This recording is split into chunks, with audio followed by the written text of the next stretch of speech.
ನಮಸ್ಕಾರ ಸ್ನೇಹಿತರೆ. ಮಹಾಭಾರತದ ಬಗ್ಗೆ ಕೇಳಿದಾಗ ನಮ್ಮ ಮನಸ್ಸಿನಲ್ಲಿ ತಕ್ಷಣ ಮೂಡುವ ಎರಡು ಮಹಾಬಲಶಾಲಿಗಳ ಹೆಸರುಗಳೆಂದರೆ ಭೀಮ ಮತ್ತು ದುರ್ಯೋಧನ. ಒಬ್ಬನು ಪಾಂಡವರ ಶಕ್ತಿಯ ಪ್ರತೀಕ, ಮತ್ತೊಬ್ಬನು ಕೌರವರ ಹೆಮ್ಮೆಯ ಪ್ರತೀಕ. ಇಬ್ಬರೂ ಗದಾಯುದ್ಧದಲ್ಲಿ ಅಪಾರ ಪರಿಣಿತರು. ಇಬ್ಬರೂ ಸಾವಿರಾರು ಯೋಧರಿಗೆ ಸಮಾನವಾದ ಬಲವನ್ನು ಹೊಂದಿದ್ದರು ಎಂದು ಮಹಾಭಾರತ ವರ್ಣಿಸುತ್ತದೆ. ಆದರೆ ಒಂದು ಪ್ರಶ್ನೆ ಇಂದಿಗೂ ಚರ್ಚೆಯಾಗುತ್ತದೆ: ಇವರಿಬ್ಬರಲ್ಲಿ ನಿಜವಾದ ಬಲಶಾಲಿ ಯಾರು? ಬಹುತೇಕ ಜನರು ಯಾವುದೇ ಯೋಚನೆಯಿಲ್ಲದೆ ಭೀಮನೇ ಬಲಶಾಲಿ ಎಂದು ಹೇಳುತ್ತಾರೆ. ಇನ್ನು ಕೆಲವರು ದುರ್ಯೋಧನನ ಗದಾಯುದ್ಧ ಕೌಶಲ್ಯಕ್ಕೆ ಯಾರೂ ಸಮನಲ್ಲ ಎಂದು ವಾದಿಸುತ್ತಾರೆ. ಆದರೆ ಮಹಾಭಾರತವನ್ನು ಆಳವಾಗಿ ಓದಿದಾಗ ವಿಷಯ ಅಷ್ಟು ಸರಳವಾಗಿಲ್ಲ ಎಂಬುದು ಗೊತ್ತಾಗುತ್ತದೆ. ಕೇವಲ ಸ್ನಾಯುಬಲದಿಂದ ಮಾತ್ರ ಯುದ್ಧವನ್ನು ಗೆಲ್ಲಲು ಸಾಧ್ಯವಿಲ್ಲ. ಶಕ್ತಿ, ಸಹನೆ, ಅಭ್ಯಾಸ, ತಂತ್ರ, ಸಮಯಪ್ರಜ್ಞೆ ಮತ್ತು ಮನೋಬಲ ಇವೆಲ್ಲ ಸೇರಿ ನಿಜವಾದ ಯೋಧನನ್ನು ನಿರ್ಮಿಸುತ್ತವೆ. ಈ ವಿಡಿಯೋದಲ್ಲಿ ನಾವು ಭೀಮನ ಮತ್ತು ದುರ್ಯೋಧನನ ಜೀವನವನ್ನು ಒಂದೊಂದೇ ಹಂತದಲ್ಲಿ ಹೋಲಿಸಿ ನೋಡುತ್ತೇವೆ. ಯಾರು ಹೇಗೆ ಬೆಳೆದರು, ಯಾರಿಗೆ ಯಾವ ರೀತಿಯ ತರಬೇತಿ ಸಿಕ್ಕಿತು, ಯಾರ ಬಲ ಹೆಚ್ಚು, ಯಾರ ತಂತ್ರ ಉತ್ತಮ, ಮತ್ತು ಕೊನೆಗೆ ಕುರುಕ್ಷೇತ್ರದಲ್ಲಿ ಏನಾಯಿತು, ಈ ಎಲ್ಲ ಪ್ರಶ್ನೆಗಳಿಗೆ ಮಹಾಭಾರತದ ಕಥೆಯ ಆಧಾರದಲ್ಲಿ ಉತ್ತರ ಹುಡುಕೋಣ. ಮೊದಲು ಭೀಮನ ಜನ್ಮದ ಬಗ್ಗೆ ತಿಳಿಯೋಣ. ಪಾಂಡು ಮಹಾರಾಜನಿಗೆ ಶಾಪ ಬಿದ್ದ ಕಾರಣ ಅವರಿಗೆ ಮಕ್ಕಳಾಗುವ ಸಾಧ್ಯತೆ ಇರಲಿಲ್ಲ. ಆಗ ಕುಂತಿಗೆ ದೊರೆತಿದ್ದ ದೈವಿಕ ಮಂತ್ರದ ಮೂಲಕ ವಾಯುದೇವರನ್ನು ಆಹ್ವಾನಿಸಲಾಯಿತು. ವಾಯುದೇವರ ಅನುಗ್ರಹದಿಂದ ಜನಿಸಿದ ಮಗನೇ ಭೀಮ. ವಾಯು ಎಂದರೆ ಚಲನೆ, ಪ್ರಾಣ, ಅಸೀಮ ಶಕ್ತಿ. ಆದ್ದರಿಂದಲೇ ಜನ್ಮದಿಂದಲೇ ಭೀಮನಿಗೆ ಅಪಾರ ದೈಹಿಕ ಬಲ ದೊರೆಯಿತು ಎಂದು ಮಹಾಭಾರತ ಹೇಳುತ್ತದೆ. ಭೀಮ ಹುಟ್ಟಿದ ಕೆಲವೇ ದಿನಗಳಲ್ಲಿ ನಡೆದ ಒಂದು ಘಟನೆ ಅವನ ಅಸಾಮಾನ್ಯ ಬಲವನ್ನು ತೋರಿಸುತ್ತದೆ. ಕುಂತಿಯ ಕೈಯಿಂದ ಮಗು ತಪ್ಪಿ ಬಂಡೆಯ ಮೇಲೆ ಬಿದ್ದಾಗ ಬಂಡೆಯೇ ಒಡೆದು ಹೋಯಿತು ಎಂದು ಕಥೆಯಲ್ಲಿ ಬರುತ್ತದೆ. ಇದನ್ನು ಅನೇಕರು ಪ್ರತೀಕಾತ್ಮಕವಾಗಿ ನೋಡುತ್ತಾರೆ, ಅಂದರೆ ಭೀಮನ ದೇಹ ಅಸಾಧಾರಣ ದೃಢತೆಯನ್ನು ಹೊಂದಿತ್ತು ಎಂಬ ಸಂದೇಶ. ಮತ್ತೊಂದೆಡೆ ದುರ್ಯೋಧನನ ಜನ್ಮವೂ ವಿಚಿತ್ರವಾಗಿತ್ತು. ಗಾಂಧಾರಿಯ ಗರ್ಭವು ದೀರ್ಘಕಾಲ ಬೆಳೆಯದೆ ಕೊನೆಗೆ ಮಾಂಸದ ಗುಡ್ಡೆಯಾಗಿ ಹೊರಬಂದಿತು.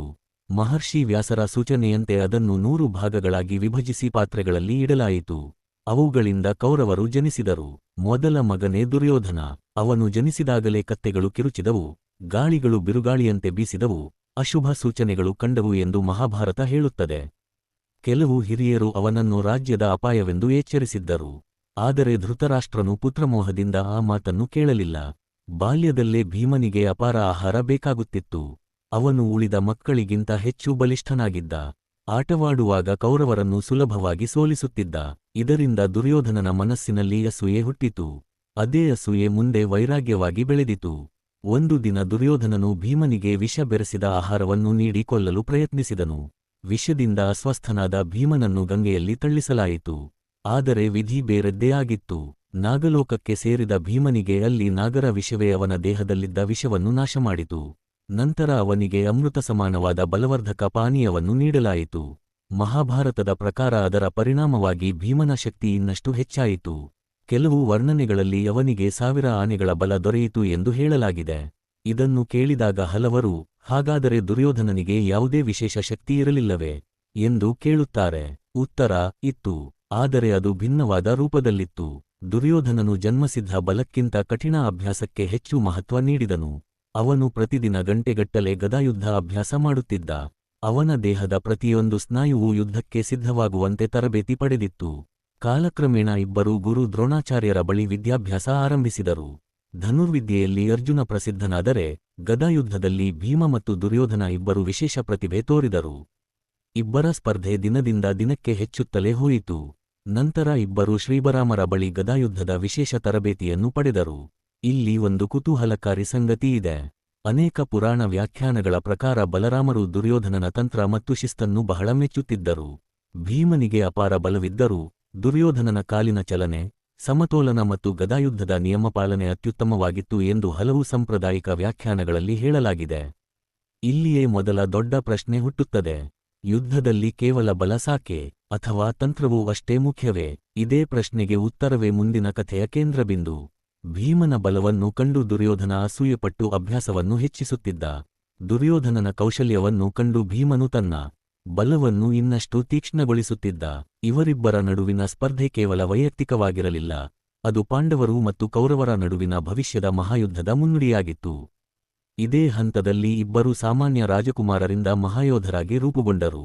ಆ ಹಂತವೇ ಶ್ರೀ ಬಲರಾಮರ ಆಶ್ರಮದಲ್ಲಿ ಪಡೆದ ಗದಾಯುದ್ಧದ ತರಬೇತಿ. ಗದಾಯುದ್ಧ ಎಂದರೆ ಕೇವಲ ದೊಡ್ಡ ಗದೆಯನ್ನು ಹಿಡಿದು ಎದುರಾಳಿಯ ಮೇಲೆ ಬೀಸುವುದೂ ಅಲ್ಲ. ಅದು ದೇಹದ ಪ್ರತಿಯೊಂದು ಸ್ನಾಯುವಿನ ಸಮತೋಲನ, ಕಾಲಿನ ವೇಗ, ಉಸಿರಿನ ನಿಯಂತ್ರಣ, ಕಣ್ಣಿನ ಏಕಾಗ್ರತೆ ಮತ್ತು ಸರಿಯಾದ ಸಮಯದಲ್ಲಿ ಸರಿಯಾದ ಪ್ರಹಾರ ಮಾಡುವ ಕಲೆಯಾಗಿದೆ. ಒಂದು ಸಣ್ಣ ತಪ್ಪು ಕೂಡ ಯೋಧನ ಪ್ರಾಣವನ್ನೇ ಕಸಿದುಕೊಳ್ಳಬಹುದು. ಈ ಕಲೆಯಲ್ಲಿ ಸಂಪೂರ್ಣ ಪರಿಣತಿ ಹೊಂದಿದ್ದವರು ಯಾರು ಎಂದರೆ ಅದು ಯಾದವಕುಲದ ಮಹಾಯೋಧ ಶ್ರೀ ಬಲರಾಮರು. ಅವರ ಕೈಯಲ್ಲಿದ್ದ ಹಲಾಯುಧ ಮತ್ತು ಗದೆಗೆ ಸಮನಾದ ಆಯುಧವೇ ಇರಲಿಲ್ಲ. ದೇಶದ ಅನೇಕ ರಾಜಕುಮಾರರು ಅವರಿಂದ ತರಬೇತಿ ಪಡೆಯಲು ಬಯಸುತ್ತಿದ್ದರು. ಆದರೆ ಎಲ್ಲರಿಗೂ ಆ ಅವಕಾಶ ಸಿಗಲಿಲ್ಲ. ಭೀಮ ಮತ್ತು ದುರ್ಯೋಧನ ಇಬ್ಬರಿಗೂ ಆ ಅದೃಷ್ಟ ಸಿಕ್ಕಿತು. ಆರಂಭದಲ್ಲಿ ಇಬ್ಬರೂ ಒಂದೇ ಮಟ್ಟದಲ್ಲಿ ಅಭ್ಯಾಸ ಆರಂಭಿಸಿದರು. ಆದರೆ ಕೆಲವೇ ದಿನಗಳಲ್ಲಿ ಗುರು ಬಲರಾಮರಿಗೆ ಇವರಿಬ್ಬರ ನಡುವಿನ ದೊಡ್ಡ ವ್ಯತ್ಯಾಸ ಸ್ಪಷ್ಟವಾಗಿ ಕಾಣತೊಡಗಿತು. ಭೀಮನ ದೇಹದಲ್ಲಿ ಸಹಜವಾದ ಅಪಾರ ಶಕ್ತಿಯಿತ್ತು. ಅವನು ಗದೆಯನ್ನು ಎತ್ತಿದಾಗ ಅದು ಸಾಮಾನ್ಯ ಮನುಷ್ಯ ಎತ್ತಲಾರದಷ್ಟು ಭಾರವಾಗಿದ್ದರೂ ಅವನಿಗೆ ಅದು ಸುಲಭವಾಗುತ್ತಿತ್ತು. ಒಂದು ಪ್ರಹಾರವೇ ಎದುರಾಳಿಯನ್ನು ನೆಲಕ್ಕುರುಳಿಸುವಷ್ಟು ಪ್ರಬಲವಾಗಿತ್ತು. ಆದರೆ ದುರ್ಯೋಧನನ ವಿಶೇಷತೆ ಬೇರೆ. ಅವನ ಪ್ರತಿಯೊಂದು ಹೆಜ್ಜೆ ಲೆಕ್ಕಾಚಾರದಂತೆ ಇತ್ತು. ಗದೆಯನ್ನು ಎಲ್ಲಿ ತಿರುಗಿಸಬೇಕು, ಯಾವ ಕೋನದಲ್ಲಿ ಹೊಡೆಯಬೇಕು, ಎದುರಾಳಿಯ ಪ್ರಹಾರವನ್ನು ಹೇಗೆ ತಪ್ಪಿಸಬೇಕು, ಎಷ್ಟು ದೂರ ನಿಲ್ಲಬೇಕು, ಇವೆಲ್ಲವನ್ನೂ ಅವನು ಅಚ್ಚುಕಟ್ಟಾಗಿ ಅಭ್ಯಾಸ ಮಾಡಿದ್ದನು. ಒಂದು ದಿನ ಬಲರಾಮರು ಇಬ್ಬರಿಗೂ ಒಂದೇ ಪರೀಕ್ಷೆಯನ್ನು ಇಟ್ಟರು.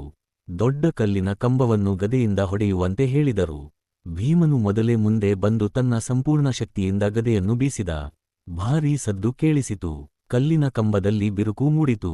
ಅಲ್ಲಿದ್ದ ಎಲ್ಲ ಶಿಷ್ಯರು ಚಪ್ಪಾಳೆ ತಟ್ಟಿದರು. ನಂತರ ದುರ್ಯೋಧನನ ಸರದಿ ಬಂತು. ಅವನು ತಕ್ಷಣ ಹೊಡೆಯಲಿಲ್ಲ. ಮೊದಲು ಕಂಬವನ್ನು ಸುತ್ತುತ್ತಾ ಅದರ ದುರ್ಬಲ ಜಾಗವನ್ನು ಗಮನಿಸಿದ. ನಂತರ ಒಂದೇ ನಿಖರವಾದ ಪ್ರಹಾರ ಮಾಡಿದ. ಆ ಪ್ರಹಾರದಿಂದ ಕಂಬದ ಮೇಲ್ಭಾಗವೇ ಮುರಿದು ನೆಲಕ್ಕೆ ಬಿದ್ದಿತು. ಈ ದೃಶ್ಯವನ್ನು ಕಂಡು ಬಲರಾಮರು ಮಂದಹಾಸ ಮಾಡಿದರು. ಅವರು ಹೇಳಿದರು, ಭೀಮನ ಬಲ ಅಪಾರ, ಆದರೆ ದುರ್ಯೋಧನನ ಪ್ರಹಾರದಲ್ಲಿ ಲೆಕ್ಕ ಇದೆ. ಈ ಮಾತು ಕೇಳಿ ಅನೇಕ ಶಿಷ್ಯರಿಗೆ ಆಶ್ಚರ್ಯವಾಯಿತು. ಏಕೆಂದರೆ ಬಲರಾಮರು ಇಬ್ಬರನ್ನು ಹೊಗಳಿದರು, ಅವರ ಬಲದ ಸ್ವರೂಪವೇ ಬೇರೆ ಎಂದು ತಿಳಿಸಿದರು. ಅದರ ನಂತರದ ತಿಂಗಳುಗಳಲ್ಲಿ ತರಬೇತಿ ಇನ್ನಷ್ಟು ಕಠಿಣವಾಯಿತು. ಬೆಳಿಗ್ಗೆ ಸೂರ್ಯೋದಯಕ್ಕೂ ಮುಂಚೆ ಎದ್ದು ದೇಹದ ವ್ಯಾಯಾಮ, ನಂತರ ಓಟ, ನಂತರ ಭಾರವಾದ ಗದೆ ಹಿಡಿದು ಗಂಟೆಗಳ ಕಾಲ ಅಭ್ಯಾಸ. ಕೆಲವೊಮ್ಮೆ ಮರದ ಕಂಬಗಳೊಂದಿಗೆ, ಕೆಲವೊಮ್ಮೆ ಕಲ್ಲಿನ ಪ್ರತಿಮೆಗಳೊಂದಿಗೆ, ಮತ್ತೆ ಕೆಲವೊಮ್ಮೆ ಪರಸ್ಪರ ಹೋರಾಟ. ಭೀಮನಿಗೆ ಹೆಚ್ಚು ಇಷ್ಟವಾಗಿದ್ದು ನೇರ ದಾಳಿ. ಅವನು ಎದುರಾಳಿಗೆ ಸಮಯವೇ ಕೊಡದೆ ನಿರಂತರ ಪ್ರಹಾರ ಮಾಡುತ್ತಿದ್ದ. ಅವನ ಶಕ್ತಿ ಎದುರಾಳಿಯನ್ನು ರಕ್ಷಣೆಯಲ್ಲೇ ತೊಡಗಿಸಿಬಿಡುತ್ತಿತ್ತು. ದುರ್ಯೋಧನನು ಅದಕ್ಕೆ ವಿರುದ್ಧ. ಅವನು ಮೊದಲು ಎದುರಾಳಿಯ ಚಲನೆಗಳನ್ನು ಗಮನಿಸುತ್ತಿದ್ದ. ಯಾವಾಗ ದಾಳಿ ಮಾಡುತ್ತಾನೆ, ಯಾವ ಕೈ ಹೆಚ್ಚು ಬಲಶಾಲಿ, ಯಾವ ಕ್ಷಣದಲ್ಲಿ ಸಮತೋಲನ ಕಳೆದುಕೊಳ್ಳುತ್ತಾನೆ, ಎಲ್ಲವನ್ನೂ ಗಮನಿಸಿ ನಂತರವೇ ದಾಳಿ ಮಾಡುತ್ತಿದ್ದ. ಒಮ್ಮೆ ಅಭ್ಯಾಸದ ವೇಳೆ ಭೀಮನು ಸತತ 5 ಪ್ರಹಾರಗಳನ್ನು ಮಾಡಿದ. ದುರ್ಯೋಧನನು ಒಂದನ್ನೂ ಎದುರಿಗೆ ಹೊಡೆಯದೆ ಎಲ್ಲವನ್ನೂ ತಪ್ಪಿಸಿಕೊಂಡ. 6ನೇ ಪ್ರಹಾರದ ವೇಳೆ ಭೀಮನ ದೇಹ ಕ್ಷಣಕಾಲ ಸಮತೋಲನ ಕಳೆದುಕೊಂಡಿತು. ಅದೇ ಕ್ಷಣದಲ್ಲಿ ದುರ್ಯೋಧನನು ಗದೆಯ ತುದಿಯಿಂದ ಭೀಮನ ಭುಜವನ್ನು ಸ್ಪರ್ಶಿಸಿದ. ಬಲರಾಮರು ತಕ್ಷಣ ಹೋರಾಟ ನಿಲ್ಲಿಸಿದರು. ಅವರು ಹೇಳಿದರು, ಯುದ್ಧದಲ್ಲಿ ಕೇವಲ ಬಲ ಸಾಲದು, ಸಹನೆ ಮತ್ತು ಸಮಯ ಪ್ರಜ್ಞೆಯೇ ಯೋಧನ ದೊಡ್ಡ ಆಯುಧ. ಈ ಮಾತು ಭೀಮನ ಮನಸ್ಸಿನಲ್ಲಿ ಆಳವಾಗಿ ಉಳಿಯಿತು. ಆದರೆ ಭೀಮನಿಗೂ ಒಂದು ವಿಶಿಷ್ಟ ಗುಣ ಇತ್ತು. ಅವನು ಎಂದಿಗೂ ಸೋಲನ್ನು ಒಪ್ಪಿಕೊಳ್ಳುತ್ತಿರಲಿಲ್ಲ. ಒಂದು ಅಭ್ಯಾಸದಲ್ಲಿ ತಪ್ಪಾದರೆ ಅದೇ ಅಭ್ಯಾಸವನ್ನು 100 ಬಾರಿ ಮಾಡುತ್ತಿದ್ದ. ಅವನ ಹಠ ಮತ್ತು ದೃಢಸಂಕಲ್ಪವೇ ಅವನನ್ನು ಇನ್ನಷ್ಟು ಬಲಿಷ್ಠನನ್ನಾಗಿ ಮಾಡಿತು. ದುರ್ಯೋಧನನು ಅದೇ ರೀತಿ ನಿರಂತರ ಅಭ್ಯಾಸ ಮಾಡುತ್ತಿದ್ದ. ರಾತ್ರಿ ಎಲ್ಲರೂ ವಿಶ್ರಾಂತಿ ಪಡೆದ ನಂತರವೂ ಅವನು ಒಬ್ಬನೇ ಗದೆಯನ್ನು ಹಿಡಿದು ಅಭ್ಯಾಸ ಮಾಡುತ್ತಿದ್ದನೆಂದು ಕೆಲವು ಸಾಂಪ್ರದಾಯಿಕ ಕಥೆಗಳು ಹೇಳುತ್ತವೆ. ಅವನ ಗುರಿ ಒಂದೇ, ಒಂದು ದಿನ ಭೀಮನನ್ನು ಗದಾಯುದ್ಧದಲ್ಲಿ ಸೋಲಿಸಬೇಕು. ಕಾಲ ಕಳೆದಂತೆ ಇಬ್ಬರೂ ಭಾರತದ ಅತ್ಯುತ್ತಮ ಗದಾಯುದ್ಧ ಪರಿಣಿತರಾಗಿ ಬೆಳೆದರು. ಆದರೆ ಗುರು ಬಲರಾಮರು ಯಾರನ್ನೂ ಮತ್ತೊಬ್ಬರಿಗಿಂತ ಶ್ರೇಷ್ಠ ಎಂದು ಘೋಷಿಸಲಿಲ್ಲ. ಏಕೆಂದರೆ ಅವರ ದೃಷ್ಟಿಯಲ್ಲಿ ಇಬ್ಬರಲ್ಲೂ ವಿಭಿನ್ನವಾದ ಮಹತ್ವದ ಶಕ್ತಿಗಳಿದ್ದವು. ಆದರೆ ಇವರಿಬ್ಬರ ನಿಜವಾದ ಸಾಮರ್ಥ್ಯ ಇನ್ನೂ ಪರೀಕ್ಷೆಗೆ ಒಳಗಾಗಿರಲಿಲ್ಲ. ತರಬೇತಿ ಮುಗಿದ ನಂತರ ಇಬ್ಬರೂ ನಿಜವಾದ ಯುದ್ಧಭೂಮಿಗೆ ಕಾಲಿಟ್ಟರು. ಅಲ್ಲಿ ಕಾಡಿನ ರಾಕ್ಷಸರು, ಬಲಿಷ್ಠ ರಾಜರು, ಸಾವಿರಾರು ಯೋಧರು ಮತ್ತು ಪ್ರಾಣಾಪಾಯದ ಸಂದರ್ಭಗಳು ಅವರನ್ನು ಎದುರು ನೋಡುತ್ತಿದ್ದವು. ಅಲ್ಲಿಯೇ ಮೊದಲ ಬಾರಿಗೆ ಭೀಮನ ಸಹಜ ಬಲ ಮತ್ತು ದುರ್ಯೋಧನನ ಯುದ್ಧತಂತ್ರದ ನಿಜವಾದ ಪರೀಕ್ಷೆ ಆರಂಭವಾಗುತ್ತದೆ.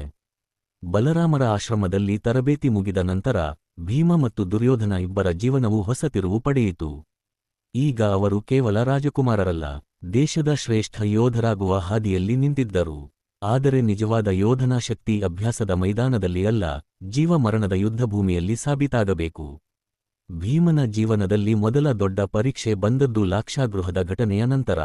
ಕೌರವರ ಸಂಚಿನಿಂದ ತಪ್ಪಿಸಿಕೊಂಡ ಪಾಂಡವರು ಅರಣ್ಯದಲ್ಲಿ ಅಲೆದಾಡುತ್ತಿದ್ದರು.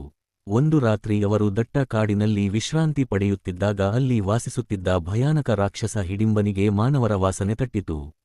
ಅವನು ತನ್ನ ಸಹೋದರಿ ಹಿಡಿಂಬಿಗೆ, ಅಲ್ಲಿರುವ ಮನುಷ್ಯರನ್ನು ಹಿಡಿದು ತಂದುಕೊಡು, ಇಂದು ಅವರಿಗೆ ಅಂತ್ಯ ಎಂದು ಆದೇಶಿಸಿದನು. ಹಿಡಿಂಬಿ ಪಾಂಡವರ ಬಳಿಗೆ ಬಂದಾಗ ಭೀಮನನ್ನು ಕಂಡಳು. ಅವನ ಧೈರ್ಯ, ದೇಹದ ಬಲ ಮತ್ತು ಶಾಂತ ಮುಖವನ್ನು ನೋಡಿ ಅವಳ ಮನಸ್ಸು ಬದಲಾಯಿತು.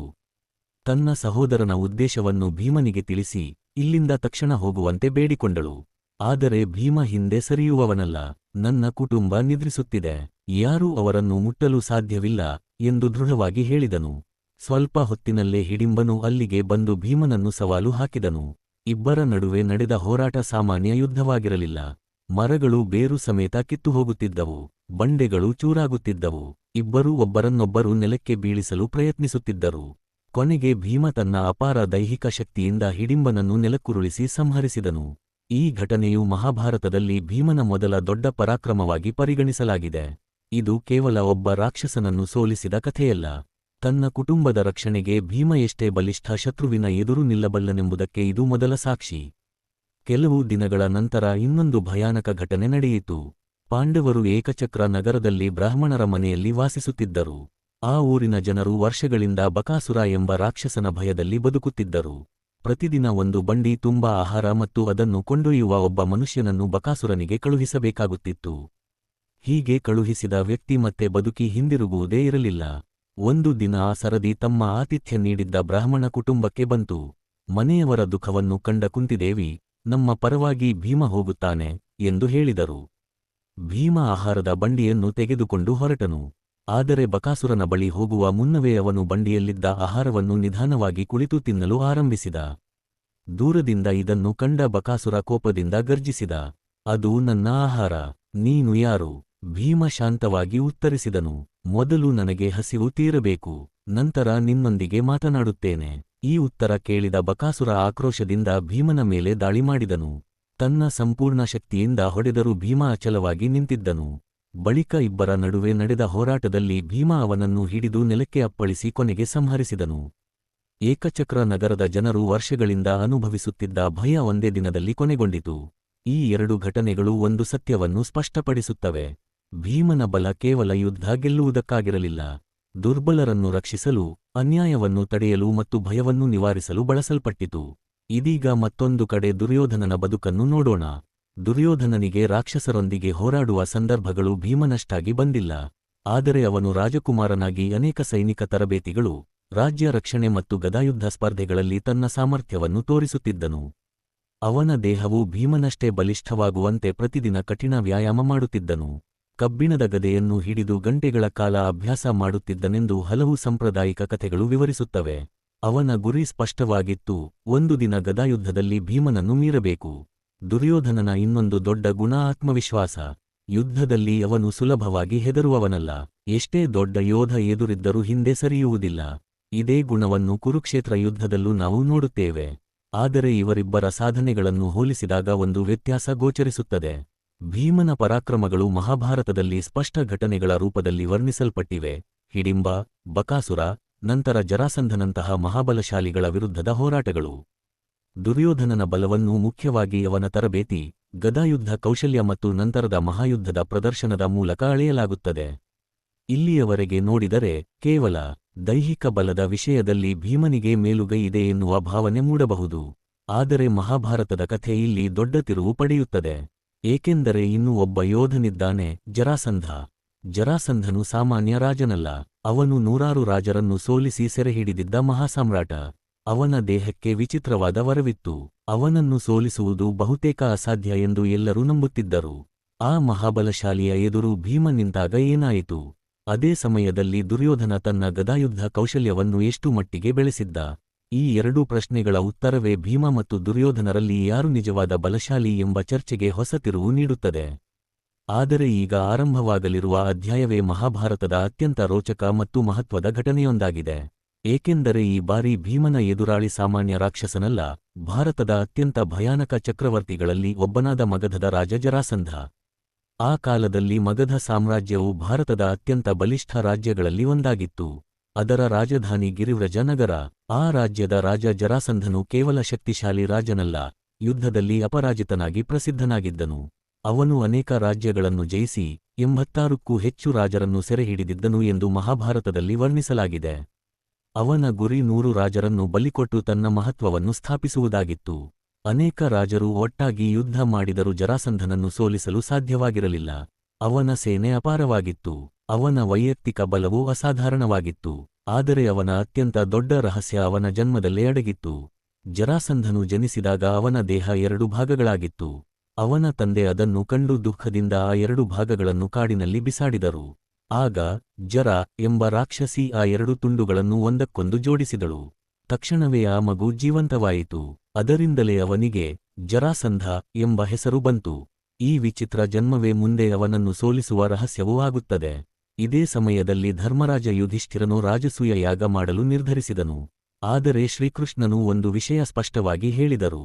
ಜರಾಸಂಧ ಜೀವಂತವಾಗಿರುವವರೆಗೆ ರಾಜಸೂಯ ಯಾಗ ಸಂಪೂರ್ಣವಾಗುವುದಿಲ್ಲ. ಕಾರಣ ಸ್ಪಷ್ಟವಾಗಿತ್ತು. ಭಾರತದ ಅನೇಕ ರಾಜರು ಇನ್ನೂ ಜರಾಸಂಧನ ಸೆರೆಯಲ್ಲಿದ್ದರು. ಮೊದಲು ಅವರನ್ನು ಬಿಡುಗಡೆ ಮಾಡಬೇಕಾಗಿತ್ತು. ಆಗ ಶ್ರೀಕೃಷ್ಣ, ಭೀಮ ಮತ್ತು ಅರ್ಜುನ ಮೂವರು ಬ್ರಾಹ್ಮಣರ ವೇಷದಲ್ಲಿ ಮಗಧಕ್ಕೆ ಹೊರಟರು. ಅವರು ಅರಮನೆಗೆ ತಲುಪಿದಾಗ ಜರಾಸಂಧನು ಅವರನ್ನು ಗೌರವದಿಂದ ಸ್ವಾಗತಿಸಿದನು. ಆದರೆ ಕೆಲವೇ ಕ್ಷಣಗಳಲ್ಲಿ ಅವರ ನಿಜಸ್ವರೂಪವನ್ನು ಗುರುತಿಸಿದನು. ಅವನು ನಕ್ಕು ಕೇಳಿದನು, ಕೃಷ್ಣ, ನೀನು ನನ್ನೊಂದಿಗೆ ಯುದ್ಧ ಮಾಡದೆ ಹಲವು ಬಾರಿ ಹಿಂದೆ ಸರಿದವನು. ಈಗ ಏಕೆ ಬಂದಿದ್ದೀಯಾ? ಶ್ರೀಕೃಷ್ಣ ಶಾಂತವಾಗಿ ಉತ್ತರಿಸಿದರು, ನಾವು ಯುದ್ಧಕ್ಕಾಗಿ ಬಂದಿದ್ದೇವೆ. ಆದರೆ ನಮ್ಮ ಮೂವರಲ್ಲಿ ಒಬ್ಬನನ್ನು ನೀನೇ ಆಯ್ಕೆ ಮಾಡಬಹುದು. ಜರಾಸಂಧನು ಮೂವರನ್ನು ಗಮನಿಸಿದನು. ಅರ್ಜುನನು ಧನುರ್ವಿದ್ಯೆಯಲ್ಲಿ ಪರಿಣತಿ ಹೊಂದಿದ್ದಾನೆ ಎಂದು ಅವನಿಗೆ ತಿಳಿದಿತ್ತು. ಕೃಷ್ಣನೊಂದಿಗೆ ವೈಯಕ್ತಿಕ ದ್ವೇಷವಿದ್ದರೂ ಗದಾಯುದ್ಧದಲ್ಲಿ ತನ್ನ ಸಮಾನ ಎದುರಾಳಿ ಭೀಮನೇ ಎಂದು ಅವನು ಅರ್ಥಮಾಡಿಕೊಂಡನು. ನಾನು ಭೀಮನೊಂದಿಗೆ ಹೋರಾಡುತ್ತೇನೆ. ಈ ಮಾತಿನೊಂದಿಗೆ ಮಹಾಭಾರತದ ಅತ್ಯಂತ ದೀರ್ಘ ದ್ವಂದ್ವಯುದ್ಧಗಳಲ್ಲಿ ಒಂದಕ್ಕೆ ಚಾಲನೆ ದೊರೆಯಿತು. ಯುದ್ಧ ಆರಂಭವಾಯಿತು. ಮೊದಲಿಗೆ ಇಬ್ಬರು ಗದೆಗಳನ್ನು ಹಿಡಿದು ಪರಸ್ಪರ ಪ್ರಹಾರ ಮಾಡಿದರು. ಪ್ರತಿಯೊಂದು ಹೊಡೆತವೂ ಗುಡುಗಿನ ಸದ್ದಿನಂತೆ ಕೇಳಿಸುತ್ತಿತ್ತು. ಗದೆಗಳು ಒಂದಕ್ಕೊಂದು ಡಿಕ್ಕಿ ಹೊಡೆದಾಗ ಕಿಡಿಗಳು ಚಿಮ್ಮುತ್ತಿದ್ದವು. ನೆಲವೇ ಕಂಪಿಸುತ್ತಿತ್ತು. ಗಂಟೆಗಳ ಕಾಲ ನಡೆದ ಹೋರಾಟದಲ್ಲಿ ಯಾರಿಗೂ ಮೇಲುಗೈ ಸಿಗಲಿಲ್ಲ. ಕೊನೆಗೆ ಇಬ್ಬರ ಗದೆಗಳು ಮುರಿದುಹೋಯಿತು. ಆದರೆ ಯುದ್ಧ ಅಲ್ಲೇ ನಿಲ್ಲಲಿಲ್ಲ. ಈಗ ಇಬ್ಬರು ಬರಿಗೈಯಲ್ಲಿ ಕುಸ್ತಿ ಆರಂಭಿಸಿದರು. ಭೀಮನು ತನ್ನ ಅಪಾರ ಬಲದಿಂದ ಜರಾಸಂಧನನ್ನು ಎತ್ತಿ ನೆಲಕ್ಕೆ ಎಸೆದನು. ಜರಾಸಂಧನು ತಕ್ಷಣವೇ ಎದ್ದು ಮತ್ತೆ ದಾಳಿ ಮಾಡಿದನು. ಮತ್ತೆ ಭೀಮನು ಅವನನ್ನು ಕೆಳಗೆ ಬೀಳಿಸಿದನು. ಮತ್ತೆ ಜರಾಸಂಧನು ಎದ್ದನು. ಹೀಗೆ ದಿನಗಳು ಕಳೆಯತೊಡಗಿದವು. 1 ದಿನ, 2 ದಿನ, 5 ದಿನ, 10 ದಿನಗಳಾದರೂ ಯುದ್ಧ ಮುಗಿಯಲಿಲ್ಲ. 15 ದಿನಗಳಾದರೂ ಇಬ್ಬರು ಹೋರಾಟ ಮುಂದುವರಿಸಿದರು. 20ನೇ ದಿನಕ್ಕೂ ಇಬ್ಬರ ದೃಢಸಂಕಲ್ಪ ಕಡಿಮೆಯಾಗಲಿಲ್ಲ. ಅರಮನೆಯಲ್ಲಿದ್ದ ಯೋಧರು, ಸಚಿವರು, ನಾಗರಿಕರು ಎಲ್ಲರೂ ಆಶ್ಚರ್ಯದಿಂದ ಈ ಯುದ್ಧವನ್ನು ನೋಡುತ್ತಿದ್ದರು. ಇಂತಹ ಯುದ್ಧವನ್ನು ನಾವು ಜೀವನದಲ್ಲಿ ನೋಡಿಲ್ಲ ಎಂದು ಹಲವರು ಹೇಳಿಕೊಂಡರು. ಭೀಮನ ದೇಹದಲ್ಲಿ ಆಯಾಸ ಕಾಣಿಸತೊಡಗಿತು. ಆದರೆ ಜರಾಸಂಧನು ಮತ್ತೆ ಮತ್ತೆ ಎದ್ದು ನಿಲ್ಲುತ್ತಿದ್ದ. ಅವನನ್ನು ಎಷ್ಟು ಬಾರಿ ನೆಲಕ್ಕುರುಳಿಸಿದರೂ ಅವನು ಮತ್ತೆ ಹೋರಾಟ ಮುಂದುವರಿಸುತ್ತಿದ್ದ. ಶ್ರೀಕೃಷ್ಣರು ಇದನ್ನೆಲ್ಲ ಗಮನಿಸುತ್ತಿದ್ದರು. ಅವರಿಗೆ ಜರಾಸಂಧನ ಜನ್ಮರಹಸ್ಯ ಗೊತ್ತಿತ್ತು. ಆದರೆ ಭೀಮನಿಗೆ ಅದು ತಿಳಿದಿರಲಿಲ್ಲ. ಕೊನೆಗೆ ಯುದ್ಧದ 27ನೇ ದಿನ ಒಂದು ವಿಚಿತ್ರ ಘಟನೆ ನಡೆಯಿತು. ಭೀಮನು ಮತ್ತೆ ಜರಾಸಂಧನನ್ನು ನೆಲಕ್ಕುರುಳಿಸಿದನು. ಆದರೂ ಅವನು ಮತ್ತೆ ಎದ್ದು ನಿಂತನು. ಆ ಕ್ಷಣದಲ್ಲಿ ಶ್ರೀಕೃಷ್ಣರು ನೆಲದಲ್ಲಿದ್ದ ಒಂದು ಸಣ್ಣ ಎಲೆಯನ್ನು ಎತ್ತಿಕೊಂಡರು. ಅದನ್ನು ಮಧ್ಯದಿಂದ ಹರಿದು 2 ತುಂಡುಗಳನ್ನು ವಿರುದ್ಧ ದಿಕ್ಕಿನಲ್ಲಿ ಎಸೆದರು. ಭೀಮನು ಕೃಷ್ಣನತ್ತ ನೋಡಿದನು. ಅದು ಸಾಮಾನ್ಯ ಸಂಕೇತವಲ್ಲ ಎಂಬುದು ಅವನಿಗೆ ಅರ್ಥವಾಯಿತು. ಕೃಷ್ಣರು ಮಾತಾಡಲಿಲ್ಲ. ಆದರೆ ಅವರ ಒಂದು ಸೂಚನೆಯಲ್ಲೇ ಜರಾಸಂಧನನ್ನು ಸೋಲಿಸುವ ರಹಸ್ಯ ಅಡಗಿತ್ತು. ಭೀಮನ ಕಣ್ಣುಗಳಲ್ಲಿ ಹೊಸ ಆತ್ಮವಿಶ್ವಾಸ ಮೂಡಿತು. ಅವನು ನಿಧಾನವಾಗಿ ಜರಾಸಂಧನತ್ತ ಹೆಜ್ಜೆ ಹಾಕಿದನು. ಇಷ್ಟು ದಿನ ನಾನು ನಿನ್ನ ಬಲವನ್ನು ಪರೀಕ್ಷಿಸಿದೆ. ಈಗ ನಿನ್ನ ಅಂತ್ಯ ಹೇಗೆ ಆಗಬೇಕು ಎಂಬುದು ನನಗೆ ತಿಳಿದಿದೆ ಎಂದು ಮನಸ್ಸಿನಲ್ಲೇ ಹೇಳಿಕೊಂಡನು. ಪ್ರತಿದಿನವೂ ಇಬ್ಬರು ತಮ್ಮ ಸಂಪೂರ್ಣ ಶಕ್ತಿಯನ್ನು ಬಳಸುತ್ತಿದ್ದರು. ಆದರೆ ಯಾರಿಗೂ ಜಯ ಸಿಗುತ್ತಿರಲಿಲ್ಲ. ಜರಾಸಂಧನು ಎಷ್ಟು ಬಾರಿ ನೆಲಕ್ಕುರುಳಿದರೂ ಮತ್ತೆ ಎದ್ದು ನಿಂತು ಹೋರಾಟ ಮುಂದುವರಿಸುತ್ತಿದ್ದ. ಇದನ್ನು ನೋಡಿ ಅಲ್ಲಿದ್ದ ಯೋಧರಿಗೆ ಒಂದು ಪ್ರಶ್ನೆ ಮೂಡಿತ್ತು, ಈ ಮನುಷ್ಯನನ್ನು ಸೋಲಿಸುವುದು ನಿಜಕ್ಕೂ ಸಾಧ್ಯವೇ? ಶ್ರೀಕೃಷ್ಣರಿಗೆ ಮಾತ್ರ ಜರಾಸಂಧನ ಜನ್ಮರಹಸ್ಯ ತಿಳಿದಿತ್ತು. ಆದ್ದರಿಂದ ಅವರು ನೆಲದಲ್ಲಿದ್ದ ಒಂದು ಎಲೆಯನ್ನು ಮಧ್ಯದಿಂದ ಸೀಳಿ ಅದರ 2 ಭಾಗಗಳನ್ನು ವಿರುದ್ಧ ದಿಕ್ಕಿನಲ್ಲಿ ಎಸೆದು ಭೀಮನಿಗೆ ಮೌನ ಸಂಕೇತ ನೀಡಿದರು. ಭೀಮನಿಗೆ ತಕ್ಷಣವೇ ಅರ್ಥವಾಯಿತು, ಇಲ್ಲಿಯವರೆಗೆ ನಾನು ಅವನನ್ನು ಬಲದಿಂದ ಮಾತ್ರ ಸೋಲಿಸಲು ಪ್ರಯತ್ನಿಸಿದ್ದೆ. ಆದರೆ ಈಗ ಅವನ ಜನ್ಮದ ರಹಸ್ಯವನ್ನೇ ಅವನ ವಿರುದ್ಧ ಬಳಸಬೇಕು. ಮುಂದಿನ ಕ್ಷಣವೇ ಭೀಮನು ಜರಾಸಂಧನನ್ನು ಬಲವಾಗಿ ಹಿಡಿದು ನೆಲಕ್ಕೆ ಅಪ್ಪಳಿಸಿದನು. ನಂತರ ಅವನ 2 ಕಾಲುಗಳನ್ನು ಗಟ್ಟಿಯಾಗಿ ಹಿಡಿದು ಸಂಪೂರ್ಣ ಶಕ್ತಿಯಿಂದ ವಿರುದ್ಧ ದಿಕ್ಕಿನಲ್ಲಿ ಎಳೆದನು. ಜರಾಸಂಧನ ದೇಹ 2 ಭಾಗಗಳಾಗಿ ಹರಿದುಹೋಯಿತು. ಆದರೆ ಭೀಮನು ಅಲ್ಲೇ ನಿಲ್ಲಲಿಲ್ಲ. ಈ ಬಾರಿ ಆ 2 ಭಾಗಗಳನ್ನು ಒಂದಕ್ಕೊಂದು ಸೇರದಂತೆ ವಿರುದ್ಧ ದಿಕ್ಕುಗಳಲ್ಲಿ ಎಸೆದನು. ಅಲ್ಲಿಯೇ ಜರಾಸಂಧನ ಅಂತ್ಯವಾಯಿತು. ಈ ದೃಶ್ಯವನ್ನು ಕಂಡು ಮಗಧದ ಸೈನಿಕರು ಬೆಚ್ಚಿಬಿದ್ದರು. ವರ್ಷಗಳಿಂದ ಅಪರಾಜಿತನೆಂದು ಭಾವಿಸಿದ್ದ ತಮ್ಮ ರಾಜನನ್ನು ಮೊದಲ ಬಾರಿಗೆ ಸೋತ ಸ್ಥಿತಿಯಲ್ಲಿ ಕಂಡರು. ಶ್ರೀಕೃಷ್ಣರು ಭೀಮನ ಬಳಿ ಬಂದು ಮಂದಹಾಸ ಮಾಡಿದರು. ಭೀಮ, ಇಂದು ನೀನು ಕೇವಲ ಒಬ್ಬ ರಾಜನನ್ನು ಸೋಲಿಸಲಿಲ್ಲ, ಭಾರತದ ಅನೇಕ ರಾಜರನ್ನು ಬಂಧನದಿಂದ ಮುಕ್ತಗೊಳಿಸಿದ್ದೀಯ. ತಕ್ಷಣವೇ ಸೆರೆಮನೆಯ ಬಾಗಿಲುಗಳನ್ನು ತೆರೆಯಲಾಯಿತು. ವರ್ಷಗಳ ಕಾಲ ಬಂಧಿಯಾಗಿದ್ದ ರಾಜರು ಹೊರಬಂದು ಶ್ರೀಕೃಷ್ಣ, ಭೀಮ ಮತ್ತು ಅರ್ಜುನರಿಗೆ ಕೃತಜ್ಞತೆ ಸಲ್ಲಿಸಿದರು. ಈ ಘಟನೆಯ ನಂತರ ಭಾರತದಾದ್ಯಂತ ಭೀಮನ ಹೆಸರು ಇನ್ನಷ್ಟು ಪ್ರಸಿದ್ಧಿಯಾಯಿತು. ಭೀಮನ ನಿಜವಾದ ಶಕ್ತಿ ಏನು? ಜರಾಸಂಧನನ್ನು ಸೋಲಿಸಿದ್ದು ಕೇವಲ ದೈಹಿಕ ಬಲದಿಂದ ಮಾತ್ರವಲ್ಲ. ಇಲ್ಲಿ 3 ಪ್ರಮುಖ ಅಂಶಗಳು ಕೆಲಸ ಮಾಡಿದ್ದವು. ಮೊದಲನೆಯದು ಭೀಮನ ಅಪಾರ ದೈಹಿಕ ಶಕ್ತಿ. ಎರಡನೆಯದು 27 ದಿನಗಳ ಕಾಲ ಆಯಾಸವಾಗದೆ ಹೋರಾಡುವ ಅವನ ಸಹನೆ. ಮೂರನೆಯದು ಶ್ರೀಕೃಷ್ಣರ ಮಾರ್ಗದರ್ಶನವನ್ನು ಸರಿಯಾದ ಸಮಯದಲ್ಲಿ ಅರ್ಥಮಾಡಿಕೊಂಡ ಬುದ್ಧಿವಂತಿಕೆ. ಇದರಿಂದ ಒಂದು ಸತ್ಯ ಸ್ಪಷ್ಟವಾಗುತ್ತದೆ: ಬಲ ಮಾತ್ರ ಇದ್ದರೆ ಜಯ ಸಿಗುವುದಿಲ್ಲ. ಬಲಕ್ಕೆ ಸರಿಯಾದ ತಂತ್ರ ಸೇರಿದಾಗ ಮಾತ್ರ ವಿಜಯ ಸಿಗುತ್ತದೆ. ಈಗ ದುರ್ಯೋಧನನ ಕಡೆಗೆ ಬರುವೆವು. ಭೀಮನು ಜರಾಸಂಧನನ್ನು ಸೋಲಿಸಿ ಭಾರತದಾದ್ಯಂತ ಪ್ರಸಿದ್ಧನಾಗುತ್ತಿದ್ದರೆ, ಹಸ್ತಿನಾಪುರದಲ್ಲಿ ದುರ್ಯೋಧನನು ತನ್ನದೇ ರೀತಿಯಲ್ಲಿ ಶಕ್ತಿಯನ್ನು ಬೆಳೆಸಿಕೊಳ್ಳುತ್ತಿದ್ದನು. ಅವನಿಗೆ ಒಂದು ವಿಷಯ ಚೆನ್ನಾಗಿ ಗೊತ್ತಿತ್ತು: ಭೀಮನನ್ನು ಎದುರಿಸಬೇಕಾದ ದಿನ ಒಂದು ದಿನ ಖಂಡಿತ ಬರುತ್ತದೆ. ಆ ಕಾರಣದಿಂದ ಅವನು ಪ್ರತಿದಿನ ಗದಾಯುದ್ಧದ ಅಭ್ಯಾಸವನ್ನು ಇನ್ನಷ್ಟು ಕಠಿಣಗೊಳಿಸಿದನು. ಗಂಟೆಗಳ ಕಾಲ ಕಬ್ಬಿಣದ ಗದೆಯನ್ನು ತಿರುಗಿಸುವುದು, ಭಾರವಾದ ಕಲ್ಲುಗಳನ್ನು ಎತ್ತುವುದು, ಓಟ, ಕುಸ್ತಿ, ದೇಹದ ಸಮತೋಲನಕ್ಕಾಗಿ ವಿಶೇಷ ವ್ಯಾಯಾಮ ಇವೆಲ್ಲ ಅವನ ದಿನಚರಿಯ ಭಾಗವಾಗಿದ್ದವು. ಬಲರಾಮರಿಂದ ಕಲಿತ ಪ್ರತಿಯೊಂದು ತಂತ್ರವನ್ನು ಅವನು ಮತ್ತೆ ಮತ್ತೆ ಅಭ್ಯಾಸ ಮಾಡುತ್ತಿದ್ದನು. ದುರ್ಯೋಧನನ ದೊಡ್ಡ ಬಲ ದೇಹದ ಸಮತೋಲನ. ಮಹಾಭಾರತದ ಅನೇಕ ಸಾಂಪ್ರದಾಯಿಕ ವ್ಯಾಖ್ಯಾನಗಳಲ್ಲಿ ದುರ್ಯೋಧನನ ದೇಹದ ಸಮತೋಲನದ ಬಗ್ಗೆ ವಿಶೇಷವಾಗಿ ಉಲ್ಲೇಖಿಸಲಾಗಿದೆ. ಗದಾಯುದ್ಧದಲ್ಲಿ ಕೇವಲ ಬಲ ಸಾಕಾಗುವುದಿಲ್ಲ. ಒಂದು ಹೆಜ್ಜೆ ಮುಂದೆ ಇಡುವ ಸಮಯ, ಒಂದು ಹೆಜ್ಜೆ ಹಿಂದೆ ಸರಿಯುವ ಸಮಯ, ಗದೆಯನ್ನು ಯಾವ ಎತ್ತರದಲ್ಲಿ ತಿರುಗಿಸಬೇಕು, ಎದುರಾಳಿಯ ಪ್ರಹಾರವನ್ನು ಯಾವ ಕೋನದಲ್ಲಿ ತಪ್ಪಿಸಬೇಕು, ಇವೆಲ್ಲವೂ ದುರ್ಯೋಧನನಿಗೆ ಅತ್ಯಂತ ಚೆನ್ನಾಗಿ ಗೊತ್ತಿತ್ತು. ಇದೇ ಕಾರಣಕ್ಕೆ ಶ್ರೀ ಬಲರಾಮರು ಅವನನ್ನು ತಮ್ಮ ಅತ್ಯುತ್ತಮ ಗದಾಯುದ್ಧ ಶಿಷ್ಯರಲ್ಲಿ ಒಬ್ಬನೆಂದು ಪರಿಗಣಿಸುತ್ತಿದ್ದರು ಎಂಬ ಪರಂಪರೆಯ ನಂಬಿಕೆಯಿದೆ. ಭೀಮ ಮತ್ತು ದುರ್ಯೋಧನ ಮೊದಲ ಹೋಲಿಕೆ. ಇಲ್ಲಿಯವರೆಗೆ ನಡೆದ ಘಟನೆಗಳನ್ನು ಗಮನಿಸಿದರೆ ಒಂದು ಆಸಕ್ತಿದಾಯಕ ವ್ಯತ್ಯಾಸ ಕಾಣುತ್ತದೆ. ಭೀಮನ ಪ್ರತಿಯೊಂದು ಸಾಧನೆಯೂ ನೈಜ ಯುದ್ಧಭೂಮಿಯಲ್ಲಿ ನಡೆದಿತ್ತು. ಹಿಡಿಂಬ, ಬಕಾಸುರ, ಜರಾಸಂಧ ಪ್ರತಿಯೊಬ್ಬರೂ ಮಹಾಬಲಶಾಲಿಗಳು. ಅವರ ವಿರುದ್ಧ ಭೀಮನು ನೇರವಾಗಿ ಹೋರಾಡಿ ಗೆದ್ದನು.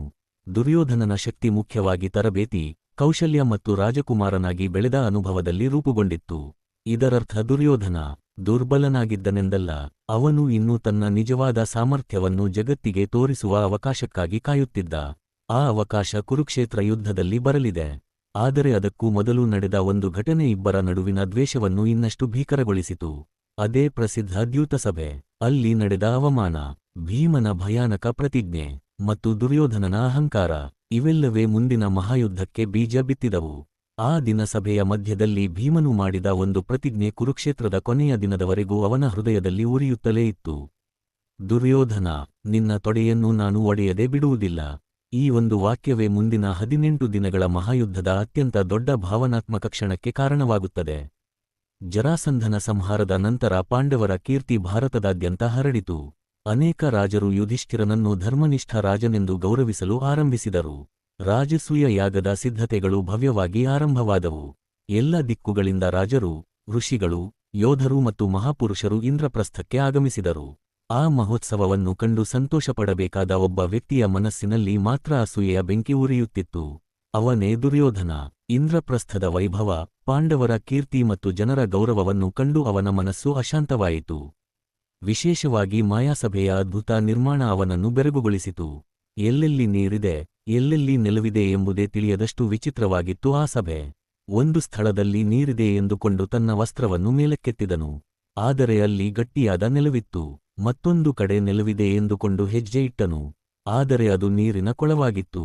ದುರ್ಯೋಧನನು ಎಲ್ಲರ ಎದುರು ನೀರಿಗೆ ಬಿದ್ದು ಅವಮಾನಕ್ಕೊಳಗಾದನು. ಸಭೆಯಲ್ಲಿ ಕೆಲವರು ನಕ್ಕರು. ಆ ನಗು ದುರ್ಯೋಧನನ ಕಿವಿಗೆ ಮಾತ್ರವಲ್ಲ, ಅವನ ಅಹಂಕಾರಕ್ಕೂ ಗಾಯಮಾಡಿತು. ಅವನು ಮನಸ್ಸಿನಲ್ಲೇ ಪ್ರತಿಜ್ಞೆ ಮಾಡಿದನು: ಪಾಂಡವರ ಈ ವೈಭವವನ್ನು ನಾನು ನಾಶಮಾಡುತ್ತೇನೆ. ಅಲ್ಲಿಂದಲೇ ದ್ಯೂತಸಭೆಯ ಸಂಚು ಆರಂಭವಾಯಿತು.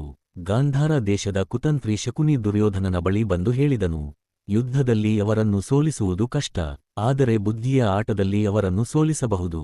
ಯುಧಿಷ್ಠಿರನಿಗೆ ಜೂಜಿನ ಮೇಲಿದ್ದ ದೌರ್ಬಲ್ಯವನ್ನು ಬಳಸಿಕೊಳ್ಳಲು ಅವರು ಯೋಜನೆ ರೂಪಿಸಿದರು.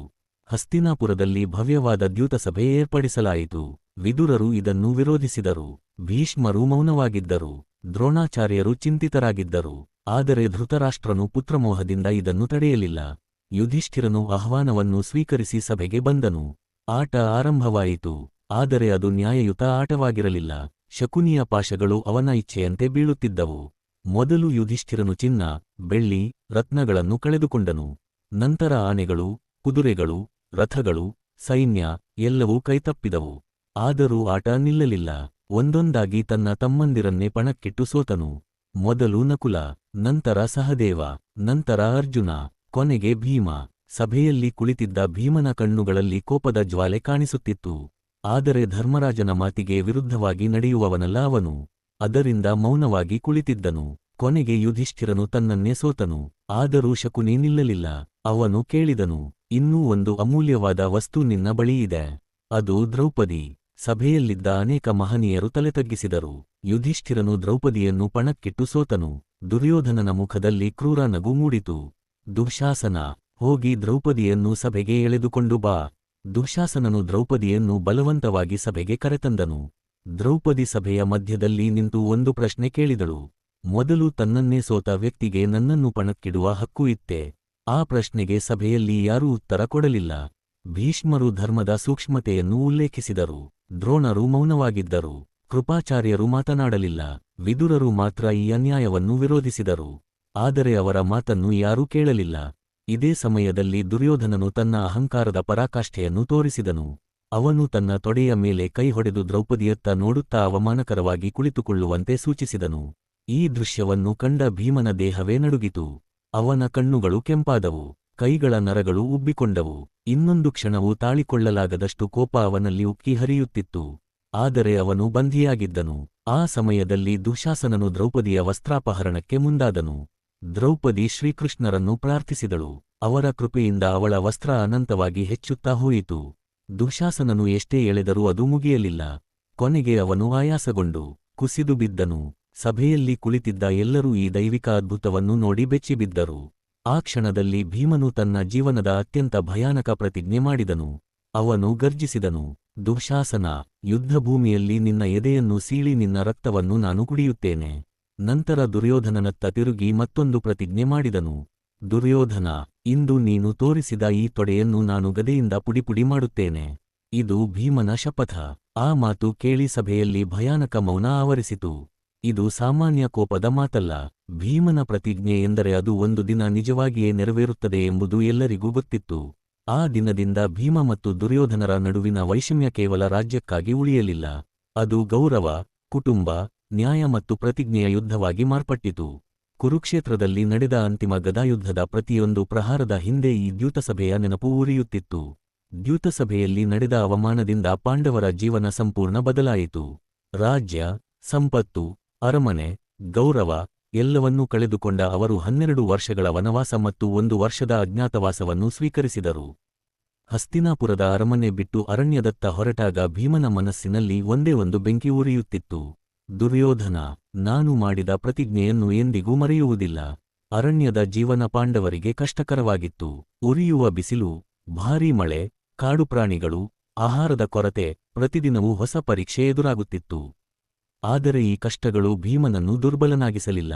ಬದಲಾಗಿ ಅವನನ್ನು ಇನ್ನಷ್ಟು ಬಲಿಷ್ಠನನ್ನಾಗಿ ಮಾಡಿತು. ಪ್ರತಿದಿನ ಬೆಳಗ್ಗೆ ಸೂರ್ಯೋದಯಕ್ಕೂ ಮುನ್ನ ಭೀಮ ಎದ್ದು ವ್ಯಾಯಾಮ ಮಾಡುತ್ತಿದ್ದ. ದೊಡ್ಡ ದೊಡ್ಡ ಮರದ ಕಾಂಡಗಳನ್ನು ಎತ್ತುವುದು, ಬಂಡೆಗಳನ್ನು ತಳ್ಳುವುದು, ವೇಗವಾಗಿ ಓಡುವುದು, ಗದೆಯನ್ನು ತಿರುಗಿಸುವುದು ಇವೆಲ್ಲ ಅವನ ದಿನಚರಿಯ ಭಾಗವಾಗಿದ್ದವು. ಒಂದು ದಿನ ದ್ರೌಪದಿಗೆ ಉತ್ತರದ ದಿಕ್ಕಿನಿಂದ ಅಪರೂಪದ ಸುಗಂಧವಿರುವ ಸೌಗ್ಂಧಿಕ ಹೂವು ಗಾಳಿಯಲ್ಲಿ ತೇಲಿ ಬಂತು. ಆ ಹೂವಿನ ಪರಿಮಳ ಅವಳ ಮನಸ್ಸನ್ನು ಸೆಳೆಯಿತು. ಭೀಮ, ಸಾಧ್ಯವಾದರೆ ಇಂತಹ ಕೆಲವು ಹೂಗಳನ್ನು ನನಗಾಗಿ ತಂದುಕೊಡು ಎಂದು ಅವಳು ವಿನಂತಿಸಿದಳು. ದ್ರೌಪದಿಯ ಮಾತನ್ನು ಕೇಳಿದ ಭೀಮ ಯಾವುದೇ ಸಂಶಯವಿಲ್ಲದೆ ಹೊರಟನು. ಕಾಡು, ಬೆಟ್ಟ, ನದಿಗಳನ್ನು ದಾಟುತ್ತಾ ಅವನು ಉತ್ತರದತ್ತ ಸಾಗಿದ. ಆ ದಾರಿಯಲ್ಲಿ ಸಾಮಾನ್ಯ ಮನುಷ್ಯರಿಗೆ ಹೋಗಲು ಸಾಧ್ಯವಿರಲಿಲ್ಲ. ದೈತ್ಯರು, ಕಾಡುಪ್ರಾಣಿಗಳು ಮತ್ತು ಅಪಾಯಕಾರಿ ಪ್ರದೇಶಗಳು ತುಂಬಿದ್ದವು. ಸ್ವಲ್ಪ ದೂರ ಹೋದ ನಂತರ ಭೀಮನಿಗೆ ಒಂದು ವಿಚಿತ್ರ ದೃಶ್ಯ ಕಾಣಿಸಿತು. ಒಬ್ಬ ವೃದ್ಧ ಕೋತಿ ದಾರಿಯ ಮಧ್ಯದಲ್ಲಿ ಮಲಗಿತ್ತು. ಅದರ ಉದ್ದವಾದ ಬಾಲ ದಾರಿಯನ್ನೇ ಮುಚ್ಚಿಕೊಂಡಿತ್ತು. ಭೀಮನು ಗಂಭೀರವಾಗಿ ಹೇಳಿದನು, ಓ ವಾನರನೇ, ದಾರಿ ಬಿಡು, ನಾನು ತುರ್ತಾಗಿ ಹೋಗಬೇಕು. ಆ ವೃದ್ಧ ಕೋತಿ ನಿಧಾನವಾಗಿ ಕಣ್ಣು ತೆರೆದು ಹೇಳಿತು, ಮಗನೇ, ನಾನು ತುಂಬಾ ವೃದ್ಧ, ಎದ್ದುಕೊಳ್ಳಲು ಸಾಧ್ಯವಿಲ್ಲ. ನಿನಗೆ ಅಷ್ಟು ಶಕ್ತಿ ಇದ್ದರೆ ನನ್ನ ಬಾಲವನ್ನು ಸ್ವಲ್ಪ ಬದಿಗೆ ಸರಿಸಿ ಹೋಗು. ಭೀಮನಿಗೆ ನಗು ಬಂತು. ಇಷ್ಟು ಚಿಕ್ಕ ಬಾಲವನ್ನು ಸರಿಸಲು ನನ್ನ ಶಕ್ತಿಯೇ ಬೇಕಾ? ಅವನು ಎಡಗೈಯಿಂದ ಬಾಲವನ್ನು ಎತ್ತಲು ಪ್ರಯತ್ನಿಸಿದನು. ಆದರೆ ಅದು ಕದಲಲಿಲ್ಲ. ಅವನು ಬಲಗೈ ಬಳಸಿದನು, ಇನ್ನೂ ಕದಲಲಿಲ್ಲ. ಈಗ 2 ಕೈಗಳಿಂದ ಸಂಪೂರ್ಣ ಶಕ್ತಿಯನ್ನು ಪ್ರಯೋಗಿಸಿದನು. ಅವನ ನೆತ್ತಿಯಲ್ಲಿ ಬೆವರು ಹರಿಯತೊಡಗಿತು. ಆದರೂ ಆ ಬಾಲ 1 ಅಂಗುಲವೂ ಚಲಿಸಲಿಲ್ಲ. ಮೊದಲ ಬಾರಿಗೆ ತನ್ನ ಜೀವನದಲ್ಲಿ ಭೀಮನಿಗೆ ಆಶ್ಚರ್ಯವಾಯಿತು. ಇದು ಹೇಗೆ ಸಾಧ್ಯ? 1000 ಆನೆಗಳ ಬಲವಿದೆ ಎಂದು ಹೇಳಲ್ಪಡುವ ನಾನು, ಒಂದು ವೃದ್ಧ ಕೋತಿಯ ಬಾಲವನ್ನು ಎತ್ತಲಾಗುತ್ತಿಲ್ಲವೇ? ಭೀಮ ತಕ್ಷಣವೇ ತನ್ನ ಅಹಂಕಾರವನ್ನು ಬಿಟ್ಟು ವಿನಮ್ರನಾದನು. ಸ್ವಾಮಿ, ನೀವು ಸಾಮಾನ್ಯ ವಾನರರಲ್ಲ, ದಯವಿಟ್ಟು ನಿಮ್ಮ ನಿಜವಾದ ರೂಪವನ್ನು ತಿಳಿಸಿ. ಆ ವೃದ್ಧ ಕೋತಿ ಮಂದಹಾಸ ಮಾಡಿತು. ಕೆಲವೇ ಕ್ಷಣಗಳಲ್ಲಿ ಅದರ ದೇಹ ಪ್ರಕಾಶಿಸಲು ಆರಂಭಿಸಿತು. ಅದು ನಿಧಾನವಾಗಿ ವಿಸ್ತಾರವಾಗತೊಡಗಿತು. ಕಣ್ಣುಗಳು ಸೂರ್ಯನಂತೆ ಹೊಳೆಯುತ್ತಿದ್ದವು. ದೇಹವು ಪರ್ವತದಷ್ಟು ದೊಡ್ಡದಾಯಿತು. ಭೀಮನು ಆಶ್ಚರ್ಯದಿಂದ ಕೈಮುಗಿದು ನಿಂತನು. ಅವನ ಮುಂದೆ ನಿಂತಿದ್ದವರು ಬೇರೆ ಯಾರೂ ಅಲ್ಲ, ಶ್ರೀರಾಮನ ಪರಮಭಕ್ತ ಅಂಜನೇಯ, ಮಹಾಬಲಶಾಲಿ ಹನುಮಂತ. ಭೀಮನ ಕಣ್ಣಲ್ಲಿ ಸಂತೋಷದ ಕಣ್ಣೀರು ತುಂಬಿತು. ಅಣ್ಣಾ ಎಂದು ಭೀಮ ಭಾವಪೂರ್ಣವಾಗಿ ನಮಸ್ಕರಿಸಿದನು. ಯಾಕೆಂದರೆ ಇಬ್ಬರು ವಾಯುದೇವರ ಪುತ್ರರು ಎಂಬ ಪರಂಪರೆಯ ಕಥೆ ಪ್ರಸಿದ್ಧವಾಗಿದೆ. ಹನುಮಂತನು ಪ್ರೀತಿಯಿಂದ ಭೀಮನನ್ನು ಎಬ್ಬಿಸಿ ಅಪ್ಪಿಕೊಂಡನು. ಭೀಮ, ನಿನ್ನಲ್ಲಿ ಅಪಾರ ಬಲ ಇದೆ. ಆದರೆ ನೆನಪಿಟ್ಟುಕೋ, ಬಲದ ಜೊತೆಗೆ ವಿನಯವೂ ಇರಬೇಕು. ಭೀಮ ತಲೆ ತಗ್ಗಿಸಿ ಕೇಳುತ್ತಿದ್ದನು. ಹನುಮಂತ ಮುಂದುವರಿಸಿದನು, ಕೋಪ ಒಳ್ಳೆಯ ಸೇವಕ, ಆದರೆ ಕೆಟ್ಟ ಯಜಮಾನ. ಕೋಪವನ್ನು ನಿಯಂತ್ರಿಸಿದಾಗ ಮಾತ್ರ ಅದು ಧರ್ಮದ ಆಯುಧವಾಗುತ್ತದೆ. ಈ ಮಾತುಗಳು ಭೀಮನ ಮನಸ್ಸಿನಲ್ಲಿ ಶಾಶ್ವತವಾಗಿ ಉಳಿದುಕೊಂಡವು. ನಂತರ ಹನುಮಂತನು ತನ್ನ ವಿಶಾಲ ವಿಶ್ವರೂಪವನ್ನು ಭೀಮನಿಗೆ ತೋರಿಸಿದನು. ಆ ರೂಪವನ್ನು ನೋಡಿ ಭೀಮ ಬೆರಗಾದನು. ನನ್ನ ಶಕ್ತಿಗಿಂತಲೂ ಅನಂತವಾದ ಶಕ್ತಿ ಈ ಲೋಕದಲ್ಲಿ ಇದೆ ಎಂಬ ಅರಿವು ಅವನಿಗೆ ಮೂಡಿತು. ಹನುಮಂತನು ಆಶೀರ್ವದಿಸಿ ಹೇಳಿದನು, ಕುರುಕ್ಷೇತ್ರ ಯುದ್ಧದಲ್ಲಿ ನಾನು ನೇರವಾಗಿ ಹೋರಾಡುವುದಿಲ್ಲ, ಆದರೆ ಅರ್ಜುನನ ರಥದ ಧ್ವಜದ ಮೇಲೆ ನೆಲೆಸುತ್ತೇನೆ. ನನ್ನ ಗರ್ಜನೆಯಿಂದ ಶತ್ರುಗಳ ಧೈರ್ಯ ಕುಸಿಯುತ್ತದೆ. ಈ ಆಶೀರ್ವಾದ ಪಾಂಡವರಿಗೆ ಅಪಾರ ಆತ್ಮವಿಶ್ವಾಸ ನೀಡಿತು. ಭೀಮನು ಸೌಗಂಧಿಕ ಹೂಗಳನ್ನು ಪಡೆದು ಹಿಂದಿರುಗಿದನು. ಆದರೆ ಹಿಂದಿರುಗಿದ್ದು ಕೇವಲ ಹೂಗಳೊಂದಿಗೆ ಮಾತ್ರವಲ್ಲ, ಅವನು ಹಿಂದಿರುಗಿದ್ದು ಹೊಸ ಜ್ಞಾನ, ಹೊಸ ವಿನಯ ಮತ್ತು ಇನ್ನಷ್ಟು ದೃಢಸಂಕಲ್ಪದೊಂದಿಗೆ. ಇದೇ ಸಮಯದಲ್ಲಿ ಹಸ್ತಿನಾಪುರದಲ್ಲಿ ದುರ್ಯೋಧನನು ಸುಮ್ಮನೆ ಕುಳಿತಿರಲಿಲ್ಲ. ಪಾಂಡವರು ಅರಣ್ಯದಲ್ಲಿದ್ದರೂ ಒಂದು ದಿನ ಅವರು ಹಿಂದಿರುಗಿ ಯುದ್ಧ ಮಾಡುತ್ತಾರೆ ಎಂಬುದು ಅವನಿಗೆ ಗೊತ್ತಿತ್ತು. ಆದ್ದರಿಂದ ಅವನು ತನ್ನ ಸೇನೆಯನ್ನು ವಿಸ್ತರಿಸುತ್ತಿದ್ದನು. ದೇಶದ ಅನೇಕ ರಾಜರೊಂದಿಗೆ ಮೈತ್ರಿ ಮಾಡಿಕೊಳ್ಳುತ್ತಿದ್ದನು. ಗದಾಯುದ್ಧದ ಅಭ್ಯಾಸವನ್ನು ಇನ್ನಷ್ಟು ಕಠಿಣಗೊಳಿಸುತ್ತಿದ್ದನು. ಭೀಮ ಅರಣ್ಯದಲ್ಲಿ ತನ್ನ ದೇಹ ಮತ್ತು ಮನಸ್ಸನ್ನು ಬಲಪಡಿಸುತ್ತಿದ್ದರೆ, ದುರ್ಯೋಧನ ಹಸ್ತಿನಾಪುರದಲ್ಲಿ ತನ್ನ ಸೈನ್ಯ ಮತ್ತು ಯುದ್ಧತಂತ್ರವನ್ನು ಬಲಪಡಿಸುತ್ತಿದ್ದನು. ಇಬ್ಬರೂ ಬೇರೆ ಬೇರೆ ಸ್ಥಳದಲ್ಲಿದ್ದರು. ಅವರ ಜೀವನದ ಗುರಿ ಒಂದೇ ಆಗಿತ್ತು, ಒಂದು ದಿನ ಕುರುಕ್ಷೇತ್ರದಲ್ಲಿ ಮುಖಾಮುಖಿಯಾಗಿ ಎದುರಾಗುವುದು. ಆ ದಿನ ಹತ್ತಿರವಾಗುತ್ತಿತ್ತು. ಹನುಮಂತನ ಆಶೀರ್ವಾದವನ್ನು ಪಡೆದ ನಂತರ ಭೀಮನ ಆತ್ಮವಿಶ್ವಾಸ ಇನ್ನಷ್ಟು ಹೆಚ್ಚಾಯಿತು. ಆದರೆ ಅವನೊಳಗಿನ ಕೋಪ ಕಡಿಮೆಯಾಗಲಿಲ್ಲ. ಪ್ರತಿದಿನವೂ ಅವನ ಮನಸ್ಸಿನಲ್ಲಿ ಒಂದೇ ಒಂದು ದೃಶ್ಯ ಮರುಕಳಿಸುತ್ತಿತ್ತು. ದ್ಯೂತಸಭೆಯಲ್ಲಿ ದ್ರೌಪದಿಗೆ ನಡೆದ ಅವಮಾನ ಮತ್ತು ದುರ್ಯೋಧನನು ತನ್ನ ತೊಡೆಯನ್ನು ತಟ್ಟಿ ಮಾಡಿದ ಅಪಮಾನಕರ ಸನ್ನೆ. 12 ವರ್ಷಗಳ ವನವಾಸ ಮುಗಿಯಿತು.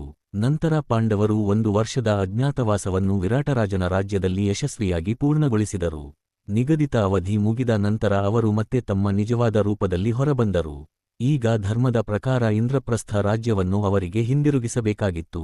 ಆದರೆ ಹಸ್ತಿನಾಪುರದಲ್ಲಿ ಪರಿಸ್ಥಿತಿ ಸಂಪೂರ್ಣ ಭಿನ್ನವಾಗಿತ್ತು. ದುರ್ಯೋಧನನು ಈಗ ಹಿಂದಿನ ರಾಜಕುಮಾರನಲ್ಲ, ಅವನು ಅಪಾರ ಸೇನೆಯ ನಾಯಕನಾಗಿದ್ದ.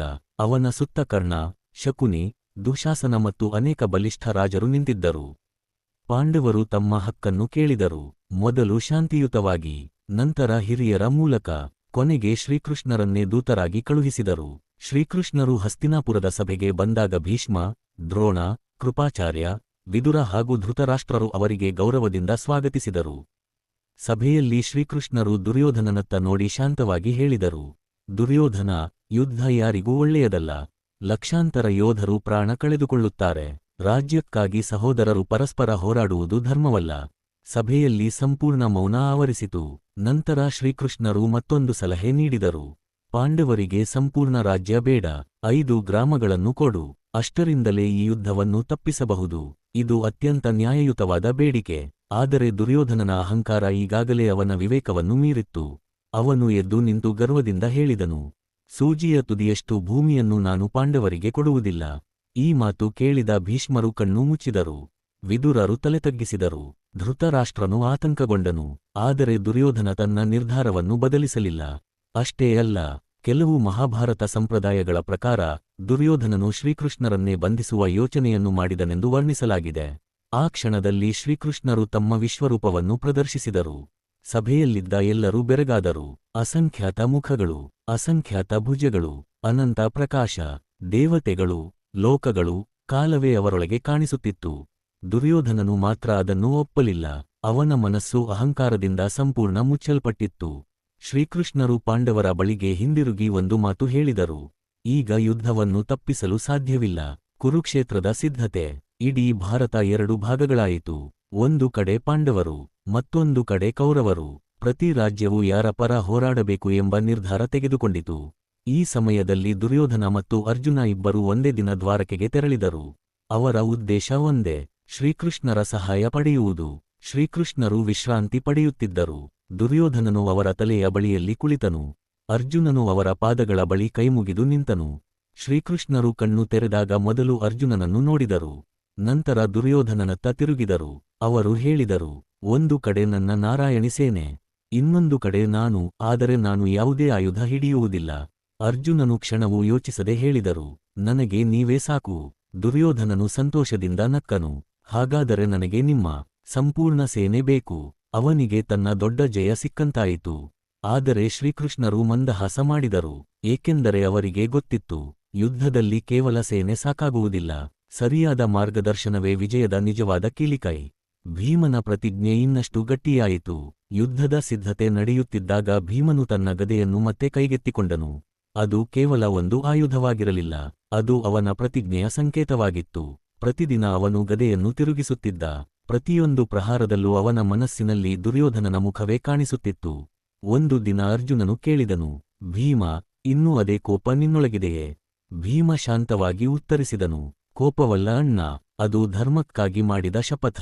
ದುರ್ಯೋಧನನ ಆತ್ಮವಿಶ್ವಾಸ. ಮತ್ತೊಂದೆಡೆ ದುರ್ಯೋಧನನು ತನ್ನ 11 ಅಕ್ಷೌಹಿಣಿ ಸೇನೆಯನ್ನು ನೋಡಿ ಹೆಮ್ಮೆಪಟ್ಟನು. ಭೀಷ್ಮ, ದ್ರೋಣ, ಕರ್ಣ, ಅಶ್ವತ್ಥಾಮ, ಕೃಪಾಚಾರ್ಯ, ಶಲ್ಯ, ಅವನ ಪರ ಇಷ್ಟೊಂದು ಮಹಾಯೋಧರಿದ್ದರು. ಅವನಿಗೆ ಒಂದು ನಂಬಿಕೆ ಇತ್ತು, ಭೀಮನ ಬಲ ಎಷ್ಟೇ ಇರಲಿ, ನನ್ನ ಸೇನೆಯ ಮುಂದೆ ಪಾಂಡವರು ಉಳಿಯುವುದಿಲ್ಲ. ಆದರೆ ಅವನು ಒಂದು ವಿಷಯವನ್ನು ಮರೆತಿದ್ದ. ಭೀಮನ ಬಲ ಕೇವಲ ಅವನ ಕೈಯಲ್ಲಿರಲಿಲ್ಲ, ಅದು ಅವನ ಹೃದಯದಲ್ಲಿ ಉರಿಯುತ್ತಿದ್ದ ಪ್ರತಿಜ್ಞೆಯಲ್ಲಿತ್ತು. ಅದು ದ್ರೌಪದಿಯ ಕಣ್ಣೀರಲ್ಲಿತ್ತು. ಅದು ಧರ್ಮಕ್ಕಾಗಿ ಹೋರಾಡುವ ಸಂಕಲ್ಪದಲ್ಲಿತ್ತು.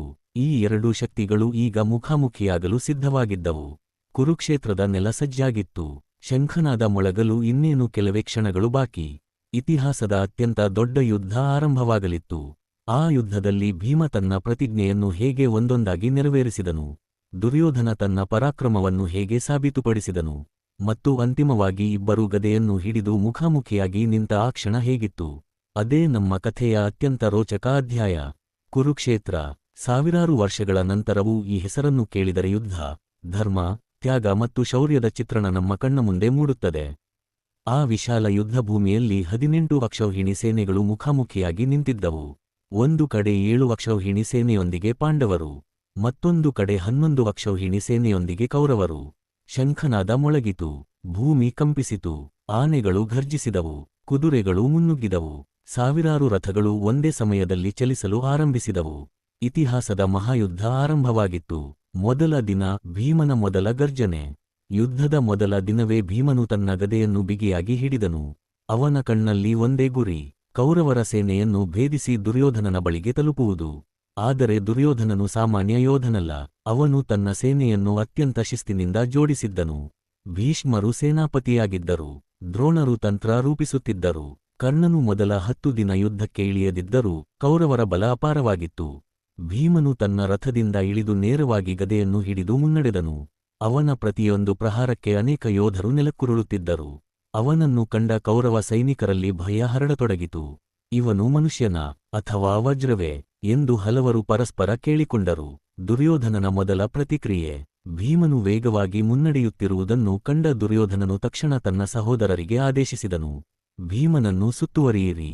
ಹಲವಾರು ಕೌರವ ರಾಜಕುಮಾರರು ಒಂದೇ ಸಮಯದಲ್ಲಿ ಭೀಮನ ಮೇಲೆ ದಾಳಿ ಮಾಡಿದರು. ಆದರೆ ಭೀಮನಿಗೆ ಇದು ಹೊಸ ವಿಷಯವಾಗಿರಲಿಲ್ಲ.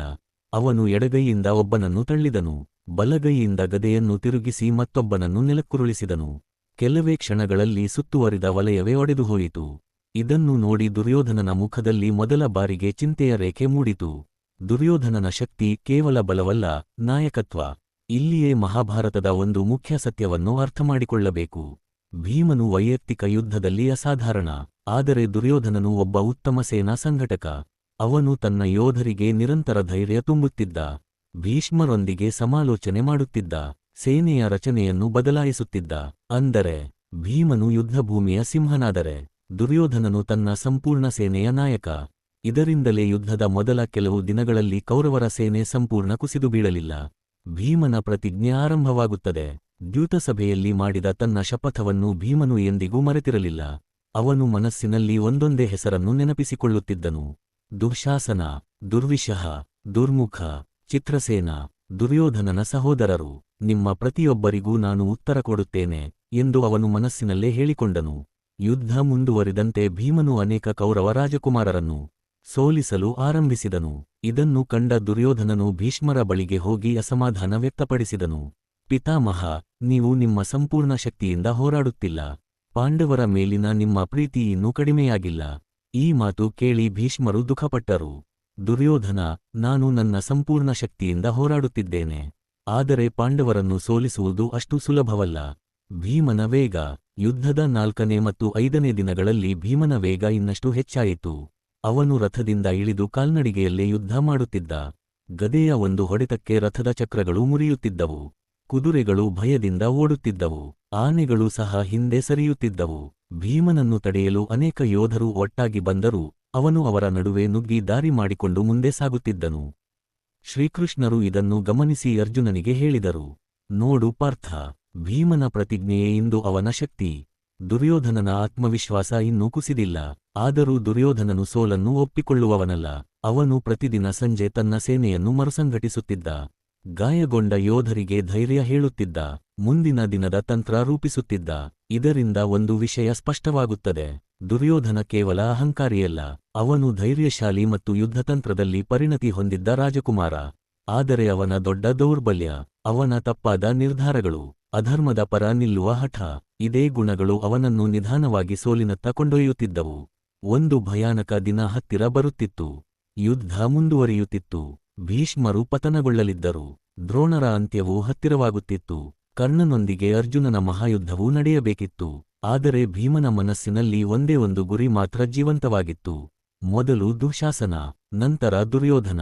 ಈ 2 ಹೆಸರುಗಳೇ ಅವನ ರಕ್ತದಲ್ಲಿ ಉರಿಯುತ್ತಿದ್ದವು. ಕುರುಕ್ಷೇತ್ರದ ಯುದ್ಧ ಈಗ ಅತ್ಯಂತ ಭೀಕರ ಹಂತಕ್ಕೆ ಪ್ರವೇಶಿಸುತ್ತಿತ್ತು. ಕುರುಕ್ಷೇತ್ರ ಯುದ್ಧ ಈಗ ತನ್ನ ಅತ್ಯಂತ ಭೀಕರ ಹಂತವನ್ನು ತಲುಪಿತ್ತು. ಮೊದಲ 10 ದಿನಗಳಲ್ಲಿ ಭೀಷ್ಮರು ಸೇನಾಪತಿಯಾಗಿದ್ದರು. ಅವರ ಪತನದ ನಂತರ ದ್ರೋಣಾಚಾರ್ಯರು ಸೇನೆಯ ನೇತೃತ್ವ ವಹಿಸಿದರು. ಪ್ರತಿದಿನ ಸಾವಿರಾರು ಯೋಧರು ಯುದ್ಧಭೂಮಿಯಲ್ಲಿ ಪ್ರಾಣ ಕಳೆದುಕೊಳ್ಳುತ್ತಿದ್ದರು. ಧೂಳು, ರಕ್ತ, ಮುರಿದ ರಥಗಳು, ಗಾಯಗೊಂಡ ಆನೆಗಳು, ಓಡಿಹೋಗುವ ಕುದುರೆಗಳು. ಕುರುಕ್ಷೇತ್ರದ ನೆಲ ಈಗ ಯುದ್ಧದ ಭೀಕರತೆಯನ್ನು ಸಂಪೂರ್ಣವಾಗಿ ತೋರಿಸುತ್ತಿತ್ತು. ಆದರೆ ಈ ಎಲ್ಲದರ ಮಧ್ಯೆಯೂ ಭೀಮನ ಮನಸ್ಸಿನಲ್ಲಿ ಒಂದೇ ಒಂದು ನೆನಪು ಮತ್ತೆ ಮತ್ತೆ ಮೂಡುತ್ತಿತ್ತು. ದ್ಯೂತಸಭೆ, ದ್ರೌಪದಿಯ ಕಣ್ಣೀರು, ದುಃಶಾಸನನ ಕ್ರೂರ ನಗು ಮತ್ತು ತನ್ನದೇ ಶಪಥ. ದುಃಶಾಸನನ ಎದೆಯನ್ನು ಸೀಳಿ ಅವನ ರಕ್ತವನ್ನು ಕುಡಿಯುತ್ತೇನೆ. ಭೀಮನ ಕೋಪದ ಸ್ಫೋಟ. ಯುದ್ಧದ ಒಂದು ಸಂದರ್ಭದಲ್ಲಿ ಭೀಮನ ಎದುರು ದುಃಶಾಸನನೇ ಬಂದು ನಿಂತನು. ಇಬ್ಬರೂ ಒಬ್ಬರನ್ನೊಬ್ಬರು ನೋಡಿದರು. ದುಃಶಾಸನನ ಮುಖದಲ್ಲಿ ಇನ್ನೂ ಅದೇ ಅಹಂಕಾರ. ಭೀಮನ ಕಣ್ಣುಗಳಲ್ಲಿ ಉರಿಯುತ್ತಿರುವ ಬೆಂಕಿ. ದುಃಶಾಸನನು ನಗುತ್ತಾ ಹೇಳಿದನು, ಭೀಮ, ದ್ಯೂತಸಭೆಯಲ್ಲಿ ಏನೂ ಮಾಡಲಿಲ್ಲ, ಈಗ ಏನೂ ಮಾಡುತ್ತೀಯ? ಈ ಮಾತು ಕೇಳುತ್ತಿದ್ದಂತೆ ಭೀಮನ ಸಹನೆ ಮುಗಿಯಿತು. ಅವನು ಸಿಂಹದಂತೆ ಗರ್ಜಿಸಿ ನೇರವಾಗಿ ದುಃಶಾಸನನ ಮೇಲೆ ದಾಳಿ ಮಾಡಿದನು. ಮೊದಲು ಗದಾಯುದ್ಧ ನಡೆಯಿತು. ದುಃಶಾಸನನು ತನ್ನ ಶಕ್ತಿಮಟ್ಟಿಗೆ ಪ್ರತಿರೋಧಿಸಿದನು. ಆದರೆ ಭೀಮನ ಪ್ರತಿಯೊಂದು ಪ್ರಹಾರವೂ ಮಿಂಚಿನಂತೆ ಬೀಳುತ್ತಿತ್ತು. ಕೆಲವೇ ಕ್ಷಣಗಳಲ್ಲಿ ದುಃಶಾಸನನ ಗದೆ ಕೈಯಿಂದ ಬಿತ್ತು. ಅವನು ಕತ್ತಿಯನ್ನು ಎತ್ತಿಕೊಂಡನು. ಭೀಮನು ಅದನ್ನು ತಳ್ಳಿ ಹಾಕಿದನು. ಇದೀಗ ಇಬ್ಬರು ಬರಿಗೈಯಲ್ಲಿ ಹೋರಾಡಲು ಆರಂಭಿಸಿದರು. ಪ್ರತಿಜ್ಞೆಯ ನೆನಪು. ಭೀಮನಿಗೆ ಈಗ ಯುದ್ಧಭೂಮಿ ಕಾಣುತ್ತಿರಲಿಲ್ಲ. ಅವನ ಕಣ್ಣ ಮುಂದೆ ದ್ಯೂತಸಭೆಯ ದೃಶ್ಯ ಮಾತ್ರ ಕಾಣುತ್ತಿತ್ತು. ದ್ರೌಪದಿ, ಅವಳ ಅವಮಾನ, ದುಶ್ಯಾಸನನ ದುಷ್ಕೃತ್ಯ. ಅವನು ಮತ್ತಷ್ಟು ಕ್ರೋಧದಿಂದ ದುಶ್ಯಾಸನನನ್ನು ನೆಲಕ್ಕೆ ಅಪ್ಪಳಿಸಿದನು. ಮಹಾಭಾರತದ ಪ್ರಕಾರ ಈ ಯುದ್ಧದಲ್ಲಿ ಭೀಮನು ದುಶ್ಯಾಸನನನ್ನು ಸಂಹರಿಸಿ ದ್ಯೂತಸಭೆಯಲ್ಲಿ ಮಾಡಿದ ತನ್ನ ಭೀಕರ ಶಪಥವನ್ನು ನೆರವೇರಿಸಿದನು. ಈ ಘಟನೆ ಕುರುಕ್ಷೇತ್ರ ಯುದ್ಧದ ಅತ್ಯಂತ ಭಾವನಾತ್ಮಕ ಮತ್ತು ತೀವ್ರ ಕ್ಷಣಗಳಲ್ಲಿ ಒಂದಾಗಿ ವರ್ಣಿಸಲಾಗಿದೆ. ಭೀಮನು ಗರ್ಜಿಸಿ ಹೇಳಿದನು, ದ್ರೌಪದಿ, ನಾನು ನನ್ನ ಪ್ರತಿಜ್ಞೆಯ ಒಂದು ಭಾಗವನ್ನು ಇಂದು ಪೂರ್ಣಗೊಳಿಸಿದ್ದೇನೆ. ದುರ್ಯೋಧನನ ಮನಸ್ಸಿನ ಮೇಲೆ ಬಿದ್ದ ಹೊಡೆತ. ದುಶ್ಯಾಸನನ ಮರಣದ ಸುದ್ದಿ ಕ್ಷಣಾರ್ಧದಲ್ಲೇ ಕೌರವರ ಶಿಬಿರಕ್ಕೆ ತಲುಪಿತು. ದುರ್ಯೋಧನನು ಕ್ಷಣಕಾಲ ಮಾತೇ ಬರಲಿಲ್ಲ. ದುಶ್ಯಾಸನ ಕೇವಲ ಅವನ ಸಹೋದರನಲ್ಲ, ಅವನು ಬಾಲ್ಯದಿಂದಲೂ ತನ್ನ ಜೊತೆಯಲ್ಲಿದ್ದ ಆಪ್ತ. ಅವನ ಕಣ್ಣುಗಳಲ್ಲಿ ಮೊದಲ ಬಾರಿಗೆ ದುಃಖ ಮತ್ತು ಕೋಪ ಒಂದೇ ಸಮಯದಲ್ಲಿ ಕಾಣಿಸಿಕೊಂಡವು. ಭೀಮ, ಎಂದು ಅವನು ಹಲ್ಲು ಕಚ್ಚಿಕೊಂಡ, ನಿನ್ನನ್ನು ನಾನು ಜೀವಂತವಾಗಿ ಬಿಡುವುದಿಲ್ಲ. ಯುದ್ಧದ ತಿರುವು. ಈ ಘಟನೆಯ ನಂತರ ಕೌರವರ ಮನೋಬಲ ಕುಸಿಯತೊಡಗಿತು. ಒಂದರ ಹಿಂದೆ ಒಂದರಂತೆ ಪ್ರಮುಖ ಯೋಧರು ಪತನಗೊಳ್ಳುತ್ತಿದ್ದರು. ಭೀಷ್ಮರು ಪತನಗೊಂಡರು, ದ್ರೋಣರು ಮರಣ ಹೊಂದಿದರು. ಕರ್ಣನ ಅಂತಿಮ ಯುದ್ಧವು ಸಮೀಪಿಸುತ್ತಿತ್ತು. ದುರ್ಯೋಧನನು ಈಗ ತನ್ನ ಸೇನೆಯ ಸಂಖ್ಯೆಯನ್ನು ನೋಡುತ್ತಿರಲಿಲ್ಲ. ಅವನು ಉಳಿದಿದ್ದ ವಿಶ್ವಾಸಾರ್ಹ ಯೋಧರನ್ನು ಮಾತ್ರ ನೋಡುತ್ತಿದ್ದ. ಆದರೂ ಅವನು ಹಿಂದೆ ಸರಿಯಲಿಲ್ಲ. ಅವನ ಧೈರ್ಯವನ್ನು ಶತ್ರುಗಳು ಸಹ ಒಪ್ಪಿಕೊಳ್ಳಲೇಬೇಕಾಯಿತು. ಭೀಮ ಮತ್ತು ದುರ್ಯೋಧನ ಇಬ್ಬರ ಬಲದ ನಿಜವಾದ ವ್ಯತ್ಯಾಸ. ಈ ಹಂತದಲ್ಲಿ ಮಹಾಭಾರತವು ನಮಗೆ ಒಂದು ಮಹತ್ವದ ಪಾಠ ಕಲಿಸುತ್ತದೆ. ಭೀಮನ ಬಲವು ಸಹಜ ಶಕ್ತಿ, ಪ್ರತಿಜ್ಞೆ ಮತ್ತು ಧರ್ಮಕ್ಕಾಗಿ ಹೋರಾಡುವ ಸಂಕಲ್ಪದಿಂದ ಹೆಚ್ಚುತ್ತಿತ್ತು. ದುರ್ಯೋಧನನ ಬಲವು ಕಠಿಣ ಅಭ್ಯಾಸ, ಆತ್ಮವಿಶ್ವಾಸ ಮತ್ತು ಗದಾಯುದ್ಧದ ಪರಿಣತಿಯಿಂದ ರೂಪುಗೊಂಡಿತ್ತು. ಇಬ್ಬರೂ ಮಹಾಯೋಧರೇ, ಆದರೆ ಅವರ ಹಾದಿಗಳು ವಿಭಿನ್ನ. ಒಬ್ಬನು ಧರ್ಮದ ಪರ ನಿಂತನು, ಇನ್ನೊಬ್ಬನು ತನ್ನ ಸ್ನೇಹಿತರು ಮತ್ತು ಕುಟುಂಬದ ಪರ ನಿಂತರೂ ಅಧರ್ಮದ ನಿರ್ಧಾರಗಳನ್ನು ಬಿಡಲಿಲ್ಲ. ಇದೇ ವ್ಯತ್ಯಾಸವು ಕೊನೆಗೆ ಅವರ ಭವಿಷ್ಯವನ್ನು ನಿರ್ಧರಿಸಿತು. ಕೊನೆಯ ಅಧ್ಯಾಯ ಆರಂಭವಾಗುತ್ತದೆ. ಯುದ್ಧದ 18ನೇ ದಿನ ಸಮೀಪಿಸಿತು. ಕೌರವರ ಬಹುತೇಕ ಮಹಾಯೋಧರು ಈಗ ಇಲ್ಲ. ಕರ್ಣನು ಪತನಗೊಂಡಿದ್ದನು, ಶಕುನಿಯು ಸಂಹಾರಗೊಂಡನು, ದುಶ್ಯಾಸನನೂ ಇಲ್ಲ.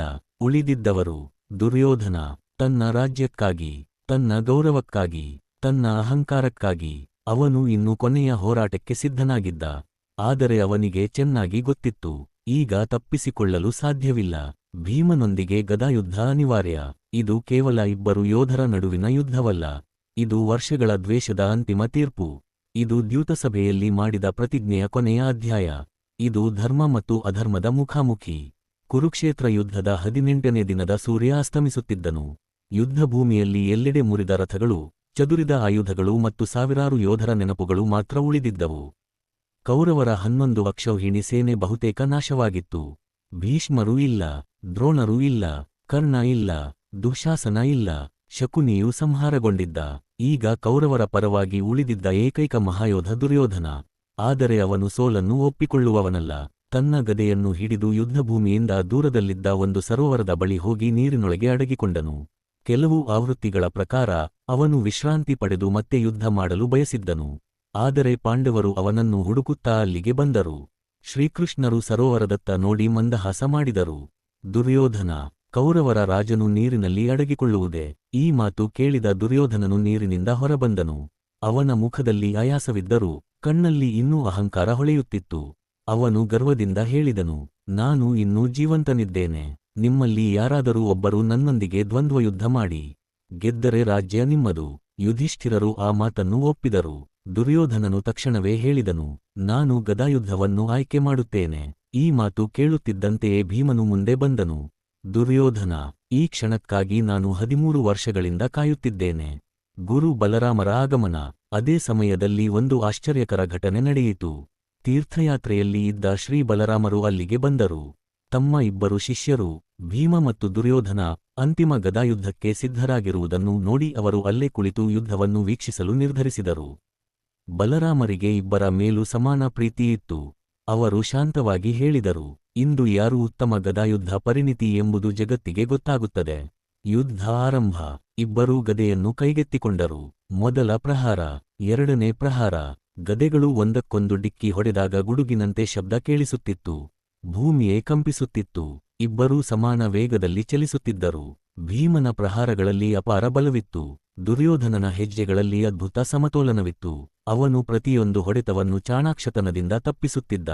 ಕೆಲವೊಮ್ಮೆ ಭೀಮನ ಗದೆ ನೆಲಕ್ಕೆ ಬಡಿದು ಮಣ್ಣು ಮೇಲಕ್ಕೆ ಹಾರುತ್ತಿತ್ತು. ಮತ್ತೊಮ್ಮೆ ದುರ್ಯೋಧನನ ಗದೆ ಭೀಮನ ಭುಜವನ್ನು ತಾಕುತ್ತಿತ್ತು. ಯುದ್ಧವನ್ನು ನೋಡುತ್ತಿದ್ದ ಬಲರಾಮರು ಮೆಚ್ಚುಗೆಯಿಂದ ತಲೆ ಅಲ್ಲಾಡಿಸಿದರು. ಅವರು ಹೇಳಿದರು, ದುರ್ಯೋಧನನ ಕಾಲಿನ ಚಲನೆ ಅತ್ಯುತ್ತಮವಾಗಿದೆ.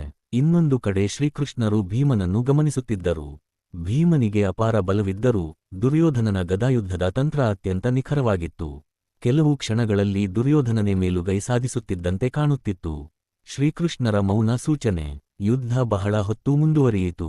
ಭೀಮನ ಉಸಿರಾಟ ಭಾರವಾಯಿತು. ದುರ್ಯೋಧನ ಇನ್ನೂ ಸಮತೋಲನ ಕಾಪಾಡಿಕೊಂಡಿದ್ದನು. ಅಷ್ಟರಲ್ಲಿ ಶ್ರೀಕೃಷ್ಣರು ನಿಧಾನವಾಗಿ ತಮ್ಮ ತೊಡೆಯ ಮೇಲೆ ಕೈಯಿಂದ ಸಣ್ಣ ಸೂಚನೆ ಮಾಡಿದರು. ಅದು ಸಾಮಾನ್ಯ ಸಂಕೇತವಲ್ಲ. ಭೀಮನಿಗೆ ತಕ್ಷಣವೇ ದ್ಯೂತಸಭೆಯ ದೃಶ್ಯ ನೆನಪಾಯಿತು. ದುರ್ಯೋಧನನು ತನ್ನ ತೊಡೆಯನ್ನು ತಟ್ಟಿ ದ್ರೌಪದಿಗೆ ಮಾಡಿದ ಅವಮಾನ. ತಾನು ಮಾಡಿದ ಶಪಥ, ನಿನ್ನ ತೊಡೆಯನ್ನು ನಾನು ಒಡೆಯುತ್ತೇನೆ. ಆ ಪ್ರತಿಜ್ಞೆ ಅವನ ಮನಸ್ಸಿನಲ್ಲಿ ಮಿಂಚಿನಂತೆ ಹೊಳೆಯಿತು. ಮುಂದಿನ ಕ್ಷಣದಲ್ಲಿ ದುರ್ಯೋಧನನು ಎತ್ತರಕ್ಕೆ ಜಿಗಿದು ಪ್ರಹಾರ ಮಾಡಲು ಮುಂದಾದನು. ಅದೇ ಸಮಯದಲ್ಲಿ ಭೀಮನು ತನ್ನ ಸಂಪೂರ್ಣ ಶಕ್ತಿಯಿಂದ ಗದೆಯನ್ನು ಕೆಳಭಾಗಕ್ಕೆ ತಿರುಗಿಸಿ ದುರ್ಯೋಧನನ ತೊಡೆಯ ಮೇಲೆ ಪ್ರಹಾರ ಮಾಡಿದನು. ಭಾರೀ ಸದ್ದು ಕೇಳಿಸಿತು. ದುರ್ಯೋಧನನ ತೊಡೆ ಮುರಿದುಹೋಯಿತು. ಅವನು ನೆಲಕ್ಕೆ ಕುಸಿದನು. ಯುದ್ಧಭೂಮಿ ಕ್ಷಣಕಾಲ ಮೌನವಾಯಿತು. ಬಲರಾಮರ ಕೋಪ. ಈ ದೃಶ್ಯವನ್ನು ಕಂಡ ಬಲರಾಮರು ತಕ್ಷಣವೇ ಎದ್ದು ನಿಂತರು. ಅವರು ಆಕ್ರೋಶದಿಂದ ಹೇಳಿದರು, ಭೀಮ, ಗದಾಯುದ್ಧದ ನಿಯಮದ ಪ್ರಕಾರ ಸೊಂಟದ ಕೆಳಗೆ ಪ್ರಹಾರ ಮಾಡಬಾರದು. ಇದು ಯುದ್ಧ ನಿಯಮಕ್ಕೆ ವಿರುದ್ಧ. ಬಲರಾಮರು ಭೀಮನ ಮೇಲೆ ಕೋಪಗೊಂಡರು. ಆದರೆ ಶ್ರೀಕೃಷ್ಣರು ಶಾಂತವಾಗಿ ಹೇಳಿದರು, ಅಣ್ಣಾ, ಇದು ಕೇವಲ ಗದಾಯುದ್ಧವಲ್ಲ, ದ್ಯೂತಸಭೆಯಲ್ಲಿ ನಡೆದ ಅಧರ್ಮಕ್ಕೆ ನೀಡಿದ ಪ್ರತಿಫಲವೂ ಹೌದು. ಭೀಮನು ತನ್ನ ಶಪಥವನ್ನು ನೆರವೇರಿಸಿದ್ದಾನೆ. ಬಲರಾಮರು ಕೆಲವು ಕ್ಷಣ ಮೌನವಾಗಿದ್ದರು. ಅವರ ಕೋಪ ನಿಧಾನವಾಗಿ ಶಾಂತವಾಯಿತು. ಅಂತಿಮ ಮಾತು. ನೆಲದಲ್ಲಿ ಬಿದ್ದಿದ್ದ ದುರ್ಯೋಧನ ಇನ್ನೂ ಧೈರ್ಯ ಕಳೆದುಕೊಂಡಿರಲಿಲ್ಲ. ಅವನು ಭೀಮನತ್ತ ನೋಡಿ ಹೇಳಿದನು, ನಾನು ಸೋತಿರಬಹುದು, ಆದರೆ ಯುದ್ಧಭೂಮಿಯನ್ನು ಬಿಟ್ಟು ಓಡಲಿಲ್ಲ. ಕೊನೆಯವರೆಗೂ ಕ್ಷತ್ರಿಯನಂತೆ ಹೋರಾಡಿದೆ. ಈ ಮಾತು ಅವನ ಧೈರ್ಯವನ್ನು ತೋರಿಸುತ್ತದೆ. ಅಧರ್ಮದ ಪರ ನಿಂತಿದ್ದರೂ ಯುದ್ಧದಲ್ಲಿ ಅವನು ಹೆದರಲಿಲ್ಲ ಎಂಬುದನ್ನು ಮಹಾಭಾರತ ಒಪ್ಪಿಕೊಳ್ಳುತ್ತದೆ. ಭೀಮನು ಶಾಂತವಾಗಿ ಅವನತ್ತ ನೋಡಿದನು. ಅವನ ಮನಸ್ಸಿನ ಪ್ರತಿಜ್ಞೆ ಇಂದು ಪೂರ್ಣಗೊಂಡಿತ್ತು. ಆದರೆ ಆ ವಿಜಯದಲ್ಲಿ ಸಂತೋಷಕ್ಕಿಂತ ಹೆಚ್ಚಾಗಿ ಯುದ್ಧದ ದುಃಖವೇ ಇತ್ತು. ಏಕೆಂದರೆ ಈ ಯುದ್ಧದಲ್ಲಿ ಎರಡು ಕುಟುಂಬಗಳು ಬಹುತೇಕ ಸಂಪೂರ್ಣವಾಗಿ ನಾಶವಾಗಿದ್ದವು. ನಿಜವಾದ ಬಲಶಾಲಿ ಯಾರು? ಇತಿಹಾಸ ಮತ್ತು ಮಹಾಭಾರತದ ಘಟನೆಗಳನ್ನು ಗಮನಿಸಿದರೆ ಉತ್ತರವನ್ನು ಹೀಗೆ ಅರ್ಥಮಾಡಿಕೊಳ್ಳಬಹುದು. ದೈಹಿಕ ಬಲದಲ್ಲಿ ಭೀಮನು ಮೇಲುಗೈ ಸಾಧಿಸಿದ್ದನು. ಹಿಡಿಂಬ, ಬಕಾಸುರ, ಜರಾಸಂಧ ಮತ್ತು ಅನೇಕ ಮಹಾಯೋಧರ ವಿರುದ್ಧ ಅವನ ವಿಜಯಗಳು ಇದಕ್ಕೆ ಸಾಕ್ಷಿ. ಗದಾಯುದ್ಧದ ತಾಂತ್ರಿಕ ಕೌಶಲ್ಯದಲ್ಲಿ ದುರ್ಯೋಧನನು ಅತ್ಯುನ್ನತ ಮಟ್ಟದ ಯೋಧನಾಗಿದ್ದನು. ಬಲರಾಮರ ಶಿಷ್ಯನಾಗಿ ಅವನ ಕಾಲಿನ ಚಲನೆ ಮತ್ತು ಸಮತೋಲನ ಅಸಾಧಾರಣವಾಗಿತ್ತು. ಮಾನಸಿಕ ದೃಢತೆ ಮತ್ತು ಪ್ರತಿಜ್ಞೆಯಲ್ಲಿ ಇಬ್ಬರೂ ಅಚಲರು. ಆದರೆ ಭೀಮನ ಶಕ್ತಿ ಧರ್ಮದ ಸಂಕಲ್ಪದಿಂದ ಇನ್ನಷ್ಟು ಗಟ್ಟಿಯಾಯಿತು. ಆದ್ದರಿಂದ ಮಹಾಭಾರತದ ಸಮಗ್ರ ಚಿತ್ರಣವನ್ನು ನೋಡಿದರೆ ಬಲದಲ್ಲಿ ಭೀಮ ಶ್ರೇಷ್ಠ, ತಂತ್ರದಲ್ಲಿ ದುರ್ಯೋಧನ ಅದ್ಭುತ, ಆದರೆ ಅಂತಿಮ ವಿಜಯ ಭೀಮನ ಪಾಲಾಯಿತು. ಇದೇ ಮಹಾಭಾರತ ನಮಗೆ ನೀಡುವ ದೊಡ್ಡ ಪಾಠ. ನಿಜವಾದ ಬಲ ಎಂದರೆ ಕೇವಲ ಸ್ನಾಯುಗಳ ಶಕ್ತಿಯಲ್ಲ, ಧರ್ಮಕ್ಕಾಗಿ ನಿಲ್ಲುವ ಧೈರ್ಯ, ಮಾಡಿದ ಪ್ರತಿಜ್ಞೆಯನ್ನು ಉಳಿಸಿಕೊಳ್ಳುವ ದೃಢತೆ ಮತ್ತು ಸರಿಯಾದ ಉದ್ದೇಶಕ್ಕಾಗಿ ತನ್ನ ಶಕ್ತಿಯನ್ನು ಬಳಸುವ ಗುಣವೇ ನಿಜವಾದ ಬಲ. ಇಲ್ಲಿಯವರೆಗೆ ನಾವು ಭೀಮ ಮತ್ತು ದುರ್ಯೋಧನರ ಜೀವನವನ್ನು ಆರಂಭದಿಂದ ಅಂತ್ಯದವರೆಗೆ ನೋಡಿದೆವು. ಈಗ ಅತ್ಯಂತ ಮುಖ್ಯವಾದ ಪ್ರಶ್ನೆಗೆ ಉತ್ತರ ಹುಡುಕೋಣ. ನಿಜವಾಗಿಯೂ ಯಾರು ಬಲಶಾಲಿ? ಬಹಳ ಜನರು ತಕ್ಷಣ ಭೀಮ ಎಂದು ಉತ್ತರಿಸುತ್ತಾರೆ. ಕೆಲವರು ದುರ್ಯೋಧನನ ಗದಾಯುದ್ಧದ ಕೌಶಲ್ಯ ಅತ್ಯುತ್ತಮ ಎಂದು ಹೇಳುತ್ತಾರೆ. ಆದರೆ ಮಹಾಭಾರತವನ್ನು ಸಂಪೂರ್ಣವಾಗಿ ಓದಿದಾಗ ಉತ್ತರ ಸ್ವಲ್ಪ ಆಳವಾಗಿದೆ. ಮೊದಲನೆಯದಾಗಿ ದೈಹಿಕ ಬಲ. ಮಹಾಭಾರತದಲ್ಲಿ ಭೀಮನ ಅಪಾರ ಬಲವನ್ನು ಅನೇಕ ಸಂದರ್ಭಗಳಲ್ಲಿ ವಿವರಿಸಲಾಗಿದೆ. ಹಿಡಿಂಬನನ್ನು ಸಂಹರಿಸಿದನು, ಬಕಾಸುರನನ್ನು ಸೋಲಿಸಿದನು, ಜರಾಸಂಧನೊಂದಿಗೆ 27 ದಿನಗಳ ಕಾಲ ಹೋರಾಡಿ ಕೊನೆಗೆ ಅವನನ್ನು ಸಂಹರಿಸಿದನು. ಯುದ್ಧದಲ್ಲಿ ಅನೇಕ ಕೌರವ ರಾಜಕುಮಾರರನ್ನು ಸೋಲಿಸಿದನು. ಇವೆಲ್ಲವೂ ಅವನ ಸಹಜ ದೈಹಿಕ ಶಕ್ತಿಯ ಸಾಕ್ಷಿಗಳಾಗಿವೆ. ಎರಡನೆಯದಾಗಿ ಗದಾಯುದ್ಧದ ಕೌಶಲ್ಯ. ದುರ್ಯೋಧನನು ಶ್ರೀ ಬಲರಾಮರಿಂದ ಅತ್ಯಂತ ಕಠಿಣ ತರಬೇತಿ ಪಡೆದಿದ್ದನು. ಅವನ ಕಾಲಿನ ಚಲನೆ, ಸಮತೋಲನ ಮತ್ತು ಪ್ರಹಾರದ ನಿಖರತೆ ಅತ್ಯುತ್ತಮವಾಗಿತ್ತು. ಅಂತಿಮ ಗದಾಯುದ್ಧದಲ್ಲಿಯೂ ಭೀಮನಿಗೆ ಅವನನ್ನು ಸುಲಭವಾಗಿ ಸೋಲಿಸಲು ಸಾಧ್ಯವಾಗಲಿಲ್ಲ. ಇದು ದುರ್ಯೋಧನನ ಯುದ್ಧಪಾಟವವನ್ನು ತೋರಿಸುತ್ತದೆ. ಮೂರನೆಯದಾಗಿ ಮಾನಸಿಕ ಶಕ್ತಿ. ಇಬ್ಬರೂ ಅಚಲ ಮನೋಬಲ ಹೊಂದಿದ್ದರು. ಭೀಮನು ತನ್ನ ಪ್ರತಿಜ್ಞೆಯನ್ನು ಎಂದಿಗೂ ಮರೆತಿಲ್ಲ. ದುರ್ಯೋಧನನು ಕೂಡ ಕೊನೆಯ ಕ್ಷಣದವರೆಗೂ ಶರಣಾಗಲಿಲ್ಲ. ಇದು ಅವನ ಧೈರ್ಯವನ್ನು ತೋರಿಸುತ್ತದೆ. ಆದರೆ ಇಬ್ಬರ ನಡುವಿನ ದೊಡ್ಡ ವ್ಯತ್ಯಾಸ ಒಂದೇ. ಭೀಮನ ಶಕ್ತಿ ಧರ್ಮದ ಗುರಿಗೆ ಸೇವೆ ಮಾಡಿತು. ದುರ್ಯೋಧನನ ಶಕ್ತಿ ಅಧರ್ಮದ ನಿರ್ಧಾರಗಳನ್ನು ಕಾಪಾಡಲು ಬಳಸಲ್ಪಟ್ಟಿತು. ಇದೇ ಮಹಾಭಾರತದ ಪ್ರಮುಖ ಸಂದೇಶ. ಒಬ್ಬ ಮನುಷ್ಯ ಎಷ್ಟೇ ಬಲಶಾಲಿಯಾಗಿದ್ದರೂ ಅವನ ನಿರ್ಧಾರಗಳು ಅಧರ್ಮದ ಕಡೆಗೆ ಹೋದರೆ ಆ ಬಲವು ಅವನನ್ನು ರಕ್ಷಿಸಲಾರದು. ಮತ್ತೊಂದೆಡೆ ಬಲಕ್ಕೆ ಧರ್ಮ, ಸಂಯಮ ಮತ್ತು ಸರಿಯಾದ ಮಾರ್ಗದರ್ಶನ ಸೇರಿದರೆ ಅದು ಇತಿಹಾಸವನ್ನು ಬದಲಾಯಿಸುವ ಶಕ್ತಿಯಾಗುತ್ತದೆ. ಇನ್ನೊಂದು ಕುತೂಹಲಕಾರಿ ಸಂಗತಿಯೂ ಇದೆ. ಮಹಾಭಾರತದ ಅಂತಿಮ ಗದಾಯುದ್ಧದಲ್ಲಿ ಭೀಮನು ದುರ್ಯೋಧನನ ತೊಡೆಯ ಮೇಲೆ ಹೊಡೆದನು. ಗದಾಯುದ್ಧದ ನಿಯಮದ ಪ್ರಕಾರ ಅದು ಸರಿಯಾದ ಪ್ರಹಾರವಾಗಿರಲಿಲ್ಲ. ಶ್ರೀ ಬಲರಾಮರು ಅದಕ್ಕೆ ಆಕ್ಷೇಪ ವ್ಯಕ್ತಪಡಿಸಿದರು. ಆದರೆ ಶ್ರೀಕೃಷ್ಣರು ಅದನ್ನು ದ್ಯೂತಸಭೆಯಲ್ಲಿ ನಡೆದ ಅಧರ್ಮಕ್ಕೆ ಪ್ರತಿಫಲವೆಂದು ವಿವರಿಸಿದರು. ಈ ಘಟನೆಯೇ ಮಹಾಭಾರತದಲ್ಲಿ ಧರ್ಮ, ನ್ಯಾಯ ಮತ್ತು ಯುದ್ಧ ನಿಯಮಗಳ ನಡುವಿನ ಸಂಕೀರ್ಣತೆಯನ್ನು ತೋರಿಸುವ ಪ್ರಮುಖ ಉದಾಹರಣೆಗಳಲ್ಲಿ ಒಂದಾಗಿದೆ. ಹೀಗಾಗಿ ಈ ಕಥೆಯಿಂದ ನಮಗೆ ಸಿಗುವ ದೊಡ್ಡ ಪಾಠವೇನು? ಕೇವಲ ಶಕ್ತಿವಂತರಾಗುವುದೇ ಸಾಕಾಗುವುದಿಲ್ಲ. ಆ ಶಕ್ತಿಯನ್ನು ಯಾವ ಉದ್ದೇಶಕ್ಕಾಗಿ ಬಳಸುತ್ತೇವೆ ಎಂಬುದೇ ಒಬ್ಬ ವ್ಯಕ್ತಿಯ ನಿಜವಾದ ಮಹತ್ವವನ್ನು ನಿರ್ಧರಿಸುತ್ತದೆ. ಆದ್ದರಿಂದ ಭೀಮನ, ದುರ್ಯೋಧನನ ಎಂಬ ಪ್ರಶ್ನೆಗೆ ಒಂದು ಸಾಲಿನ ಉತ್ತರ ಕೊಡುವುದಾದರೆ, ದೈಹಿಕ ಬಲದಲ್ಲಿ ಭೀಮ ಶ್ರೇಷ್ಠ, ಗದಾಯುದ್ಧದ ತಂತ್ರದಲ್ಲಿ ದುರ್ಯೋಧನ ಅತ್ಯುತ್ತಮರಲ್ಲಿ ಒಬ್ಬ. ಆದರೆ ಧರ್ಮದ ಮಾರ್ಗದಲ್ಲಿ ನಡೆದ ಕಾರಣ ಅಂತಿಮ ವಿಜಯ ಭೀಮನ ಪಾಲಾಯಿತು. ಇದೇ ಮಹಾಭಾರತದ ಶಾಶ್ವತ ಸಂದೇಶ.